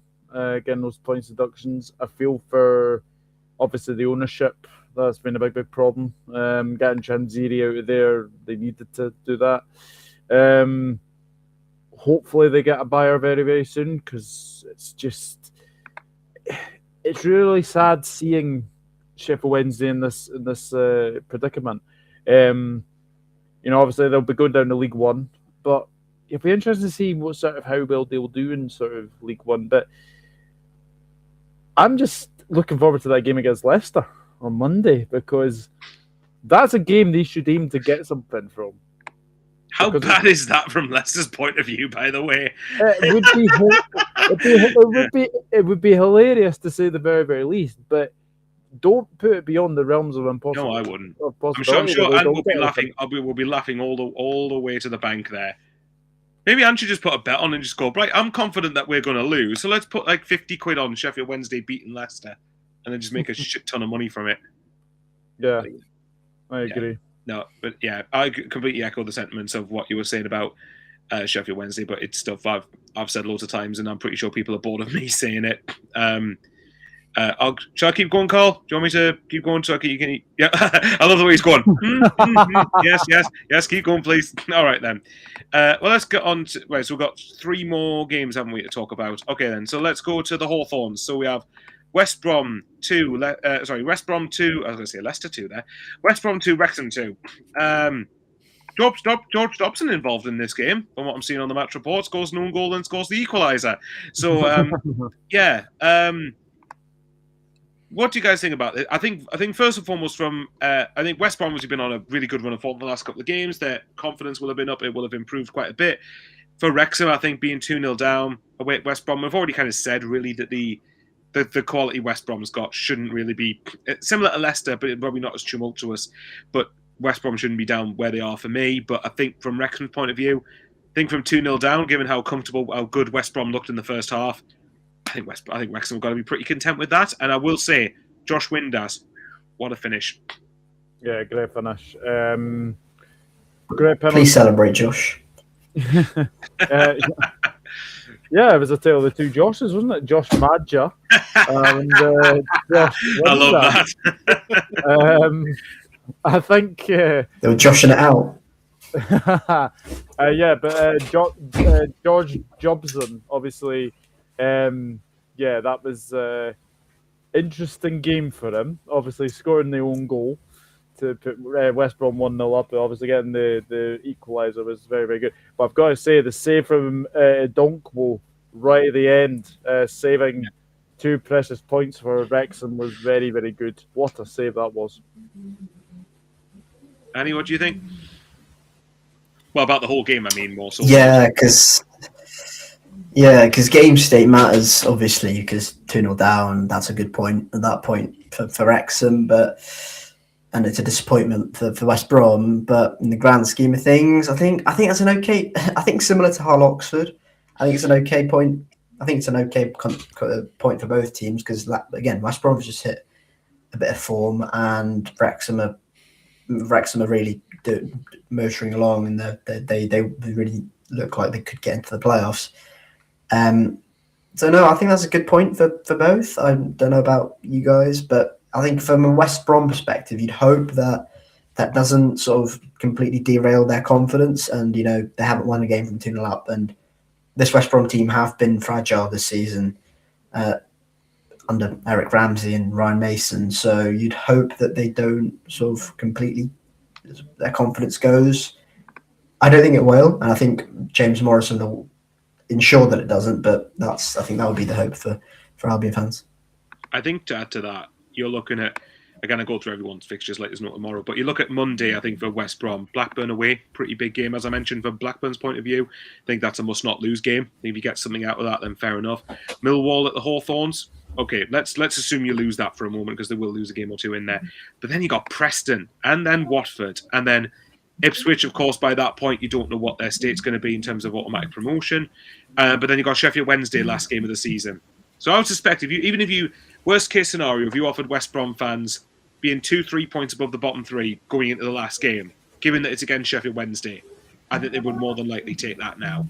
I think West Brom will be more than all right, which is quite weird because a couple of weeks ago, Annie in particular, remember this, we were very concerned about West Brom, about their sort of their characteristics being questioned considerably. So it's good from their perspective, and I think from Wrexham as well. I think it kind of just counts down the days until that really big game on Tuesday when Southampton go to the race course. So, but from 2-0 down, I think it's a solid enough point for both teams, even though West Brom were 2-0 up. Yeah, great. Yeah, well, I'll go on. Since this call's gone quiet, I'll go on. No, I'm done now. I didn't know if you were having a third slice of pizza or not. No, I'm leaving this. I'm leaving the food for tomorrow. Okay. Okay, fair enough. I'm not cooking as much this weekend. I'm not bothered to be cooking, so I might as well just save the pizza to get you through the weekend. I like. Yeah, exactly. And actually, Chris, I ate nearly 90% of the crust. The only parts were all a bit black, so I'm not going to eat that. But I've eaten pretty much majority of my crust. So those are the best bits of the crust. I know, but it's like charred as well a little bit. That's like nice. I know. Yeah, it's how my taste buds. Be stuffed crust for me. If it's how my taste buds are sometimes. Yeah, come on. Sorry, Annie, still wrong. Stuffed crusts are lovely. This is not quite as bad as Stefan going. He prefers dark chocolate digestives, but that's pretty bad, man. I'm not a fan of stuff. Does Doug know the context of that? Since we're halfway down the rabbit hole. No. Right, Stefan caused a hoo-ha about the fact that he says he prefers his dark chocolate digestives to milk chocolate digestives, while he was talking to Annie, who was eating a packet, milk chocolate digestives out of a packet, and showed us the fact that he had about a pack of probably 8 or 9 packs of digestives behind him. That packet's gone. That box is gone. Did you put you went to Costco for that? Yep. I knew Yeah, it. it's totally worth it. I knew it. It's totally worth it. Come on. Yeah. So to be fair, I actually was with Annie on this. Like, me and him just shot Stefan down and went, nope, not having it. Dark chocolate digestives over milk one. Nah. Come on. Behave yourself. So yeah. Sorry, half of this is becoming about bullying Karl over the fact of how many slices of pizza he can eat. But Chris he's kind of bullying. It's not my fault. Chris I have a chronic health condition. Okay, how about this then? What about if Chris says dip the crust in tomato sauce? I'm not a big tomato sauce fan. If you do that, I'll give you bully barbecue. I'm with you, actually. I'm actually with Karl. It's overrated. Yeah. Tomato sauce is overrated. Yeah. It's all right. Yeah, I think I can tell. Karl, I think we've pissed off Doug and Annie, so let's just move on. No, I agree with that bit. Tomato sauce, I'm not a fan of either. Yeah. Okay. Fair Sorry? Yeah. I don't agree, but there we go. All right, Doug. Do you like stuffed crust on a pizza? Like cheese stuffed crust? Yes. Love stuffed crust. He does. Yeah, I know he's a big fan. I've known him now. Yeah. Thank God. Yeah, Karl's probably known me 15 plus years, and we've had pizza over at his before, so yeah, he knows that I like stuffed crust. Yeah, I always make sure. I always make sure with him. I always get stuffed crust because I know. I'll tell you what, then. How about we segue from food and go? Let's get some popcorn. Did anyone have any popcorn while watching Coventry 3 Derby 2? Bloody hell, that was a. There you go. There's a segue for you. Never a penalty. That was last night, and actually. Jack Raduni scoring two goals, and actually the goal for Horne was brilliant, and he meant it purposely. What a signing he's been, by the way. Yeah, great signing. I will look at the difference when he's been in and he's not. By the way, before he was signed, absolutely brilliant. I will say though, it's never a penalty on Ben Berrettini Diaz. No, it's not. That was shocking that was given. That was an absolute. The keeper got touched in his hand when he pushed it away. So yeah, it's one of those, isn't it, where he sort of anticipates the contact coming from the goalkeeper and then goes down. Yeah, never a penalty, but that for me probably all but seals Coventry now top 2 finish. I would say. I honestly think they're going to win the league. I think they are going to win the league. I think it's a case of now, when, not if now. I think the fact that Middlesbrough lost as well to Millwall makes me think that they need, I think, 7 points from their last 6 games. I think they'll get it. So I think they'll seal promotion very, very soon. But that's a huge win for Coventry, especially. We're a little ropey when it was like 1-1 at one stage, but very good win for them in the end, 3-2. And yeah, great game to watch on a Good Friday evening.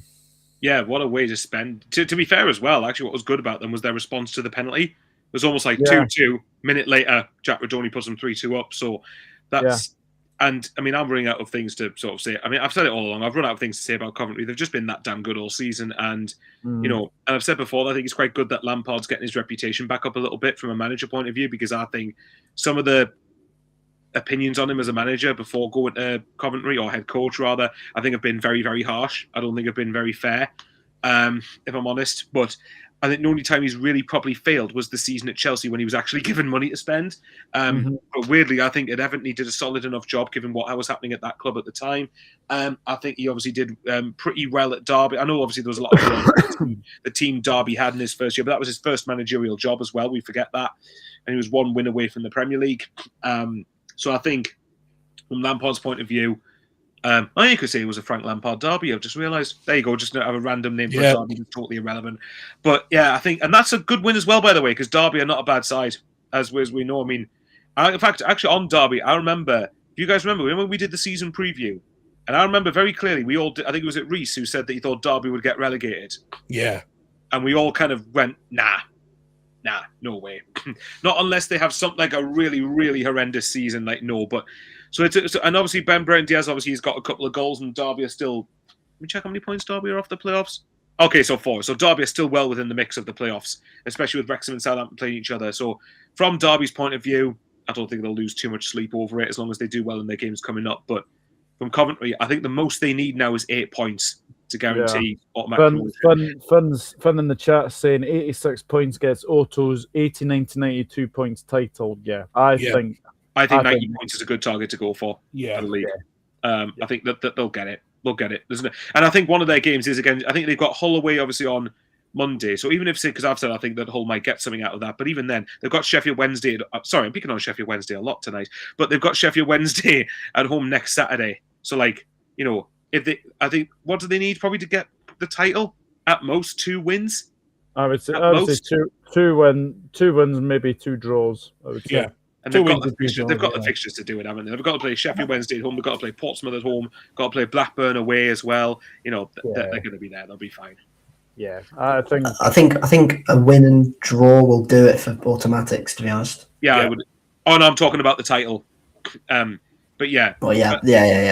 But for automatic promotion, I agree. I think 3-4 points will see them there, and I think. You know, you've got to, and it's easy to give manager of the season to the person who's probably won the title or won promotion, but I think Frank Lampard's a very strong case for it. He has to be. Surely. I think you could add Alex O'Neill alongside that as well too. Yeah, probably. I just think for Lampard, the way that he has got a team together, and they are by the way, this isn't even close. They are comfortably the top scorers of the division. They've got comfortably the best goal difference. They are okay. Ipswich have 2 games in hand, but currently they are 14 points ahead of the first parachute payment team. They're 20 points above another one in Southampton, and then don't get started on Leicester and Sheffield United. You know they're comfortably ahead of all the teams that because I thought they would get playoffs at the start of the season, but I did because obviously what hindered for them was them whether they started well or not. Because the last couple of seasons before then, they always ended it very, very well, but they started shit. Yeah. Whereas this time. They've had a blistering start beyond what I think even the most optimistic, deluded Coventry fan would have said.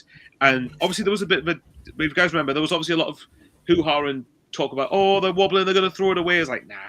They've got enough headroom. That was the good thing. When they built the points up enough to the point where they were able to have a little bit of a dip. And they just went, nah, just keep going again. Why not? So, yeah. I think... I mean, can you imagine Coventry fans having a much better season than this in recent memory? Last couple of decades? Can't have done. No. I had Norwich. I think I had Norwich 6th and I had Coventry 7th, and my reasoning was, well, I think Liam Manning's a better manager than Frank Lampard. I had Birmingham sitting in that playoff spot as well too. Actually, I really did. Yeah, I had Coventry and Norwich. I think I had Birmingham missing out. Yeah. I had the 4 parachute clubs as the top 4, and I had Coventry and Norwich. I do remember I put Leicester out of that playoff spot as well. That obviously depends on points deductions. Okay. I had Birmingham 3rd. Bloody hell! Yeah. Yes. Well, Michael's just sorry, Michael. I love the fact you're active, but you've just spoiled the score for us because I haven't caught up with it yet. But it's same here as well.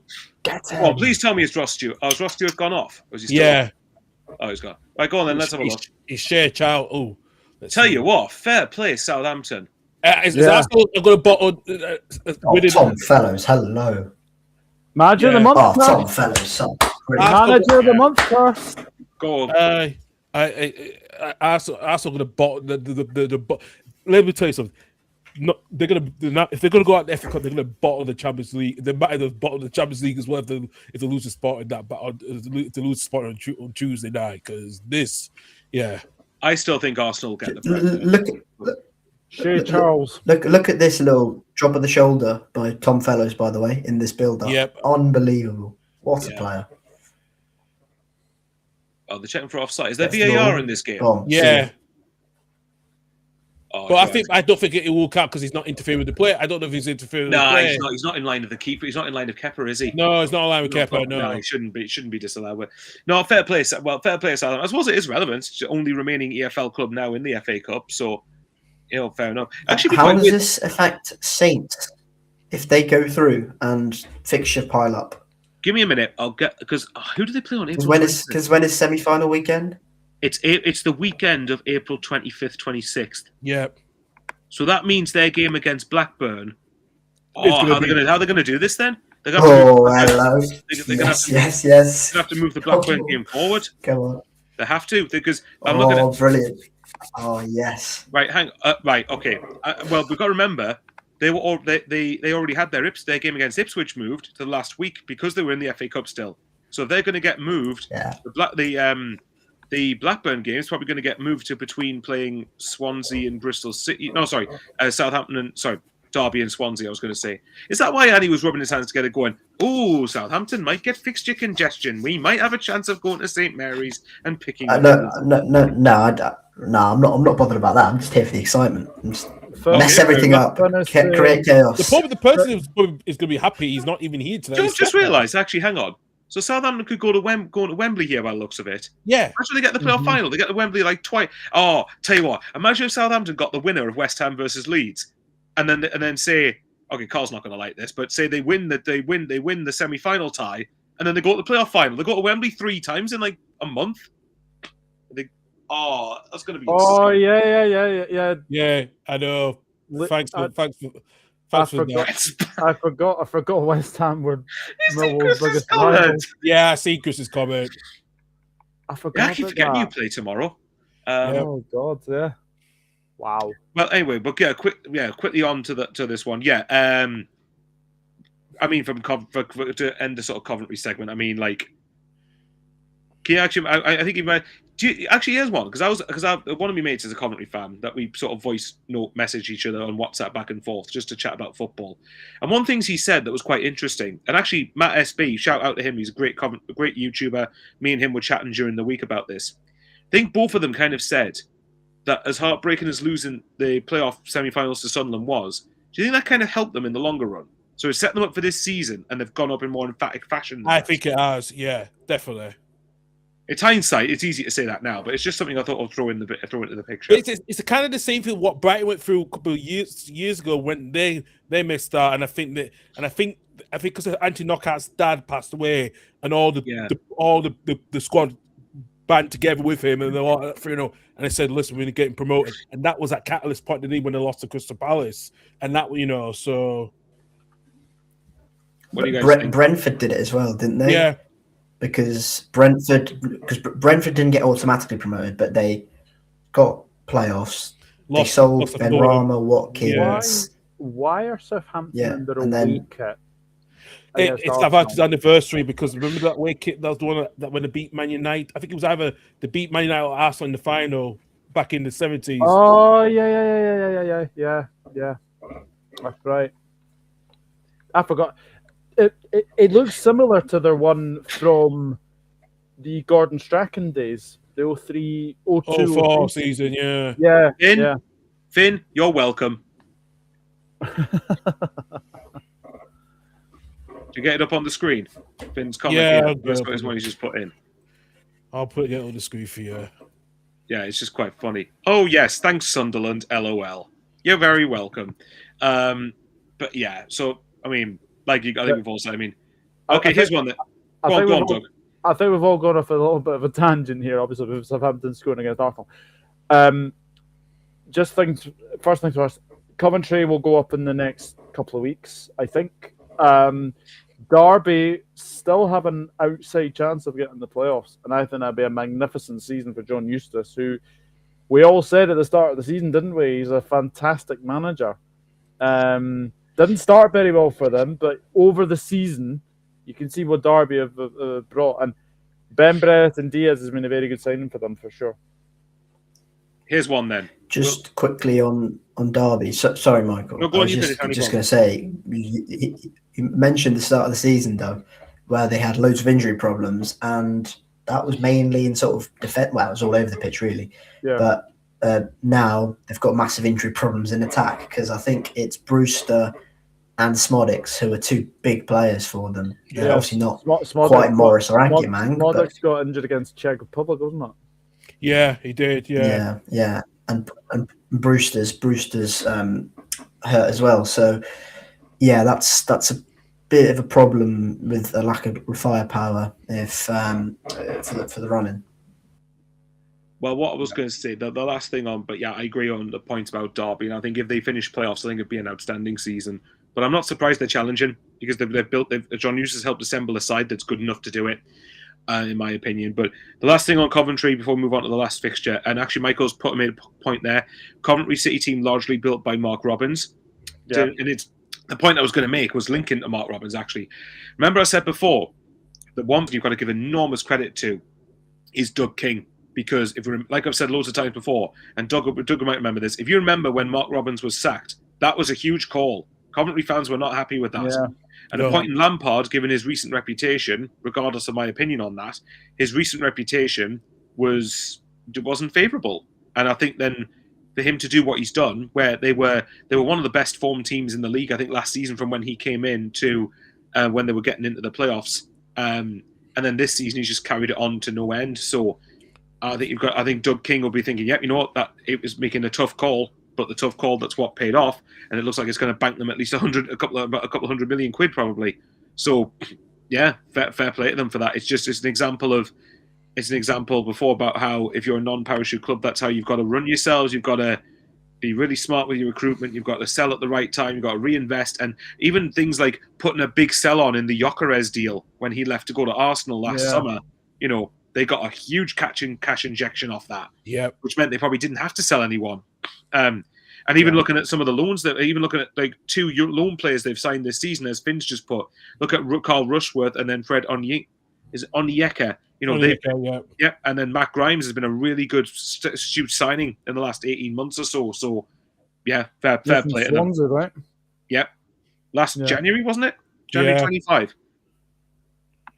Yeah, he was very good against us in the playoffs, actually, Matt Grimes, particularly in the second leg. Absolutely. So, yes, Finn, see you next season, basically. To end it there. Right, let's finish off the last game between Charlton and Bristol City. Before we get, let's see what Annie's got to say on that one, especially the 1-2-1 yesterday at the Valley. Here we second as well. Play this out. Sorry about this. I'm getting used to as a system, but if not, I might just put it on here. Give me a second. I'm going to share my screen up as well. Actually, that would be better. I've got the clip just in case, but it is better if it's on the full screen. Yeah, I know. It's somehow with me doing the bloody. It just is. So let me just get my WhatsApp desktop again, and just actually play it up and just see what you guys the public thinks of it. So. Hang on a second. Right, share the screen now. Let's just say this clip was very appropriate. Pretty much, yeah. Pretty much. And you probably want to kill me for it, but it is funny. Right. There he is. All right, good now. Let's not take a piss. I certainly was. Well, I think you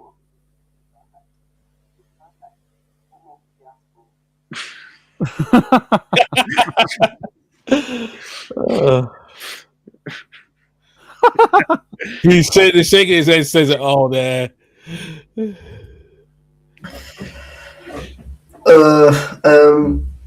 Right. What can you say about the game? We had a manager of the season conversation, didn't we? When we talked about Lampard. Yeah. This is a fact. There's only one manager in the division at the moment with a 100% win record. You just So, yeah, there you go. See, so I think there's only one winner for that particular conversation. But no, what a ridiculous sort of week we've had is City fans, Struber out and Roy Hodgson in. To be honest, when that announcement came, I wasn't particularly focused or fixated on the Roy Hodgson element. I was more on the Struber's out, and that's the big talking point. But no, this is a great start for Roy Hodgson, and this is, I think, exactly what we needed in terms of it was a open last 20 minutes, and either side could have got something. Could have yeah. It could have been a draw. It could have been a Charlton win. They had chances. We had chances. We missed 2 1-on-1s, 2 Sinclair Armstrong 1-on-1s. We hit the post within the opening 4 minutes.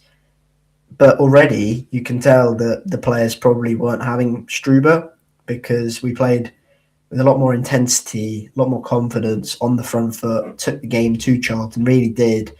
And despite them throwing balls into the box and crosses and stuff like that, it was still very much within our control, really. And we did really well opening sort of 20 minutes. So, I thought we were really good for the majority of the game and deserved to win. And that's the biggest bit. We deserved to win. And first win in 6 games in all competitions, and just bringing that confidence up. 54 points. I think we can say that we're safe now, up to 13th. But it doesn't still, and I will harp on about it from now until the end of the season. So Bye, Arsenal. Be prepared. Be prepared. That this is not the be all and end all. We need, no matter what happens within the next 6 games. Roy Hodgson could win all of them. He won't be here next season. He is just here as a stopgap. We need a new sporting director, new manager, all that good stuff. So there's a lot of bigger problems at hand, rather than just what's going on at the moment, which feels a little bit secondary, to be honest. So good win, but doesn't distract from the bigger picture, which is still a lot of work to do. Yeah, absolutely as well. But listen, I know we were talking about earlier in the week. You know, you said your piece about the appointment of Roy Hodgson on your channel, and you was a bit frustrated, angry, and even especially there was more rumors that if they could imagine, I'm not going to say his name, but a former Rangers manager couldn't even got hounded out by his own fans. He's been late to the job, and it's just like, can it really happen? You know? Yeah, we know. Look, we're meant to believe that a new manager will be appointed, or that process will start of the appointment when that new sporting director comes in, and that sporting director obviously hasn't come in yet. But I'm not sure. Well, I wouldn't be surprised if certain people at the club have got a couple of names in mind of who could be in charge. But I don't know what direction they're going to go in terms of the style of play. And obviously, when you hire a manager, you've got to have a backlog in terms of what style they're going to play. So you've got to sign players, recruitment in accordance with that. The medical team, the sporting director, the recruitment team, everything's got to be aligned. And it hasn't been for a while at City. So that's got to be the biggest sort of initiative for the next month, which is everything's got to be aligned going to summer, because we've basically just given up on this season, right? And we've given ourselves half a chance of preparing really well for next season. That's the biggest bit of disappointment, or this decision to sack Struber. So I think we've got to get everything in order for the summer and then really start to kick on. Preferably, I would have liked to seen a new sporting director come in for this Charlton game. How far along the line we are in terms of appointing a new one, I don't know, or how close we are. But that needs to be done as soon as possible, preferably very much before Roy Hodgson leaves and is out of the building, and probably a bit over ambitious, but maybe try and talk about what could you do. Could you do anything with a new manager before Roy Hodgson leaves? Maybe to have someone in place. I think Southampton did that with Will Still, didn't they? They had him in place even before the season ended, or something like that. So yeah, I want to see an organised Bristol City, but that's a lot to ask for. So, in other words, what more could he ask for? A lot. I could ask for a lot, but I'm starting at the bare minimum at the moment. I'll just say something very, very quickly on Charlton. Whoever decided to put Lyndon Dykes as 99, hang your heads in shame. What a shocking number for a striker. 99. Maybe he wanted the number 9 shirt, but it was already taken, so I thought, right, I'll have 99 instead. Yeah. It's good that he's actually scoring for obviously Scotland striker terms, but 99 for a striker. I'm sorry, no for me. Yeah, Doesn't have his own defibrillator in the dugout. It was a really nice goal by Lyndon Dykes as well, to be fair. Really nice goal. Yeah. You know, him and Charlie Kelman. Really nice link up, yeah. Yeah. Are we quickly saying, are we still not concerned too much about Charlton? Still think they'll have more than no, they're fine. I think No, I think another they're fine. win, Yeah, I think that. another win, one more win. Nathan Jones, pretty much. Yeah. I suppose, in fairness, sorry, They've still got the Sheffield Wednesday voucher as well. I was just haven't about to say that, yeah. But I think I've picked up. It's probably Sheffield Wednesday bingo from me at this point. The amount of times I've said it, but yeah, they win that one, then they're there. They're all right. Yeah, they're pretty much all right as well. Right, let's get the tables up to look at the cross, this past weekend as well. Start off with Coventry, the only two teams in the top 6 to get a win over this weekend as well. Like I said, Wrexham moved up to 6th place since Southampton are now going to have another extra game in hand now since they just got into the FA Cup semi-final. Derby and Watford, still in 8th and 9th, with QPR now in 10th place. So we're now dropping down to 11th. At the bottom of the table, Ox, Pops have got the draw, helps them keep them a point ahead of Leicester City, with Oxford United playing against them Pompey on Monday, which is going to be an interesting big game. So with Blackburn and West Brom, with the draw they're with them, they're now 4 and 6 points, 5 points, 6 points, 4 and 6 points of the bottom 3 as well. So I say before you get that table away, like, imagine if someone said this to you with 6 games to go. None of the top 3 at the start of the season. None of the top 3 are going to be parachute payment clubs. Hull City are going to be in the playoffs. Norwich City with Neil Manning are going to be mid-table. Oh, and by the way, Sheffield United and Leicester and West Brom will all be in a battle to stay up. Sorry, but Sheffield United wouldn't have been now, but you know what I mean. Sheffield United and Leicester would be bottom 3rd, and West Brom and Leicester will be in a battle to avoid relegation. Imagine someone said all that to you, all of that to you at the start of the season. I know. Crazy Indeed, it really is. Yeah, absolute crazy as well. Gentlemen, thank you very much, and Doug, thank you for joining us as well, especially to come on for Stefan tonight. Really appreciate that. I hope we have you back before the end of the season as well, because there's a lot of fixtures we'll get through, especially on the final day of the weekend in the next couple of weeks as well. So yeah. Yeah, absolutely. No, thank you very much for having me. It's been a pleasure to obviously join a show that isn't obviously Premier League. So yeah, it's been good to join you guys, and I'm whenever you want me on, please do feel free to ask. I know Stefan potentially mentioned something about maybe rotating it next season. I'd be certainly up for that for sure. So. I'm still absolutely. Especially with me now working almost weekends, it'd be good for rotation where I'm not as on. I haven't been on as much as this year, which is the first time actually I've kind of becoming let you guys take the reins pretty much more often now, and it's kind of helpful with me. I'm now giving up most of my control that I have been had for quite a while, so it's kind of been good for me. Well, thanks for trusting us to do it. I've always trusted you guys. You guys always you've been there for me a lot. I've always trusted you guys to know what to do. So are we still doing this on Monday? Is it Monday? I think we're going to do. Yeah, Monday we're back on around about 9 o'clock. So give Stefan when he gets home. You can blame me for that, everyone, because I'm at work till 8 o'clock, and Karl wanted me on here. So I'm like, if you can wait until like 9, I said if you can wait till 9 o'clock, I can do it. So we're just doing it while the second half of Hull Coventry will be on. Before we go, Stefan has just messaged in, so yeah, before we just finish up as well. So yeah, when you see Stefan back around about 9 o'clock here on the Total League Home Football Podcast. Yeah, we got to ask him, Stefan, promote playoff decider, Wrexham, Southampton. Well, he'll be pleased with the Southampton result against Arsenal tonight as well. Yeah, he'll be hoping for massive fixture congestion. At least he didn't go home a lot early today after Hibs beat Kilmarnock quite comfortably. So, yeah. Michael, that's Stefan. That's not Reece. Stefan, not Reece. Reece is the weekly steel chair. Yeah, Yeah. I think he's live actually at the moment.